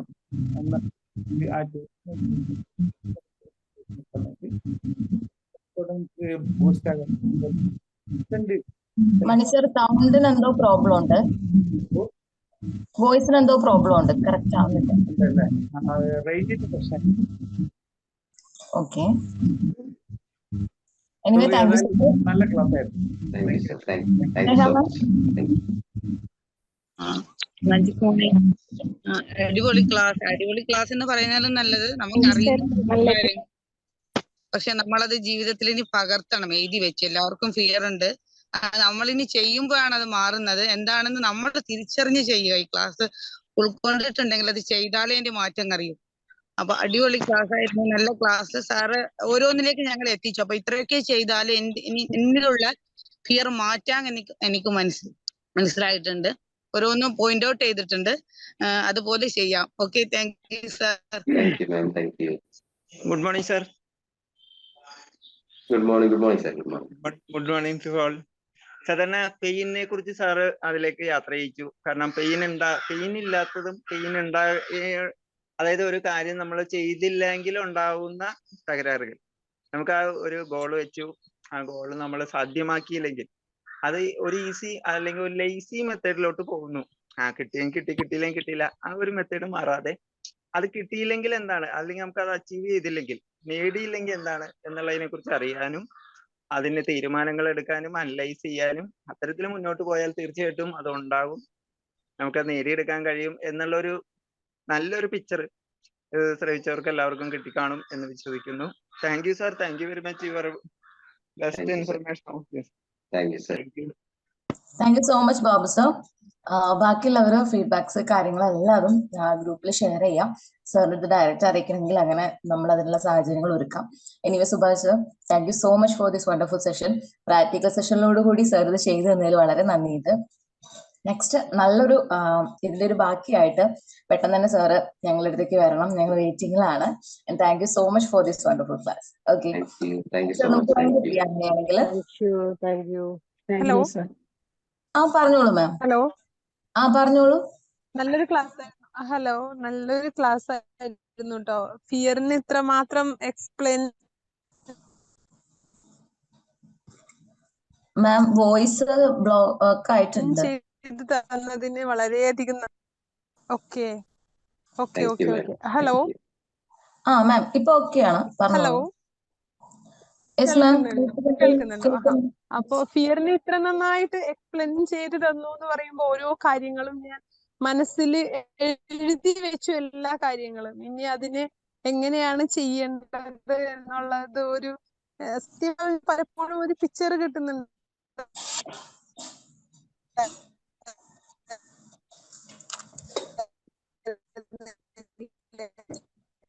ബ്രേക്ക് ആവുന്നുണ്ട് കേട്ടോ, വോയിസ് ബ്രേക്ക് ആവുന്നുണ്ട് മാം.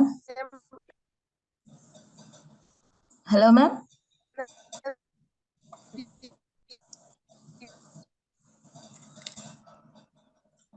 സാറിന്റെ വീഡിയോ ഞങ്ങൾ കണ്ടിരുന്നു കേട്ടോ, അടിപൊളിയായിട്ടുണ്ടായിരുന്നു. നേരത്തെ സംസാരിച്ച മാമിനോട് വോയിസ് ബ്രേക്ക് ആയിട്ടുണ്ട് കേട്ടോ. അപ്പൊ മാമിന്റെ ഫീഡ്ബാക്സ് കാര്യങ്ങളൊന്ന് ഗ്രൂപ്പിലൊന്ന് ഷെയർ ചെയ്യാൻ മറക്കരുത്, നമുക്ക് കറക്റ്റ് ആയിട്ട് കേൾക്കാൻ പറ്റിയിട്ടില്ല. ഓക്കെ, അപ്പോ ബാക്കിയുള്ളവരെല്ലാവരും അവരുടെ ഫീഡ്ബാക്സ് കാര്യങ്ങൾ സാറിനെ അറിയിക്കുക, അത് നമ്മുടെ ഗ്രൂപ്പിൽ ഷെയർ ചെയ്യുക, നമ്മൾ സാറിനെ അറിയിക്കുന്നതാണ്. സാറ് നമ്മുടെ ഗ്രൂപ്പിലുണ്ട്. സാർ നമ്മുടെ ഗ്രൂപ്പിൽ ഉള്ള ആളല്ലേ? ഓക്കെ, അപ്പൊ സാർ ഡയറക്ട്ലി അറിയും. അപ്പൊ നിങ്ങളുടെ വിലയേറിയ ഫീഡ്ബാക്സുകൾ അറിയിക്കാൻ മറക്കരുത്. സോ 36 ആയിട്ടുണ്ട് സാർ, നമുക്ക് വൈൻഡപ്പ് ചെയ്യാം അങ്ങനെയാണെങ്കിൽ. Okay, thank you so much. Have a nice day to all. Thank you. Thank you, sir. Thank you. Bye to all. Thank you.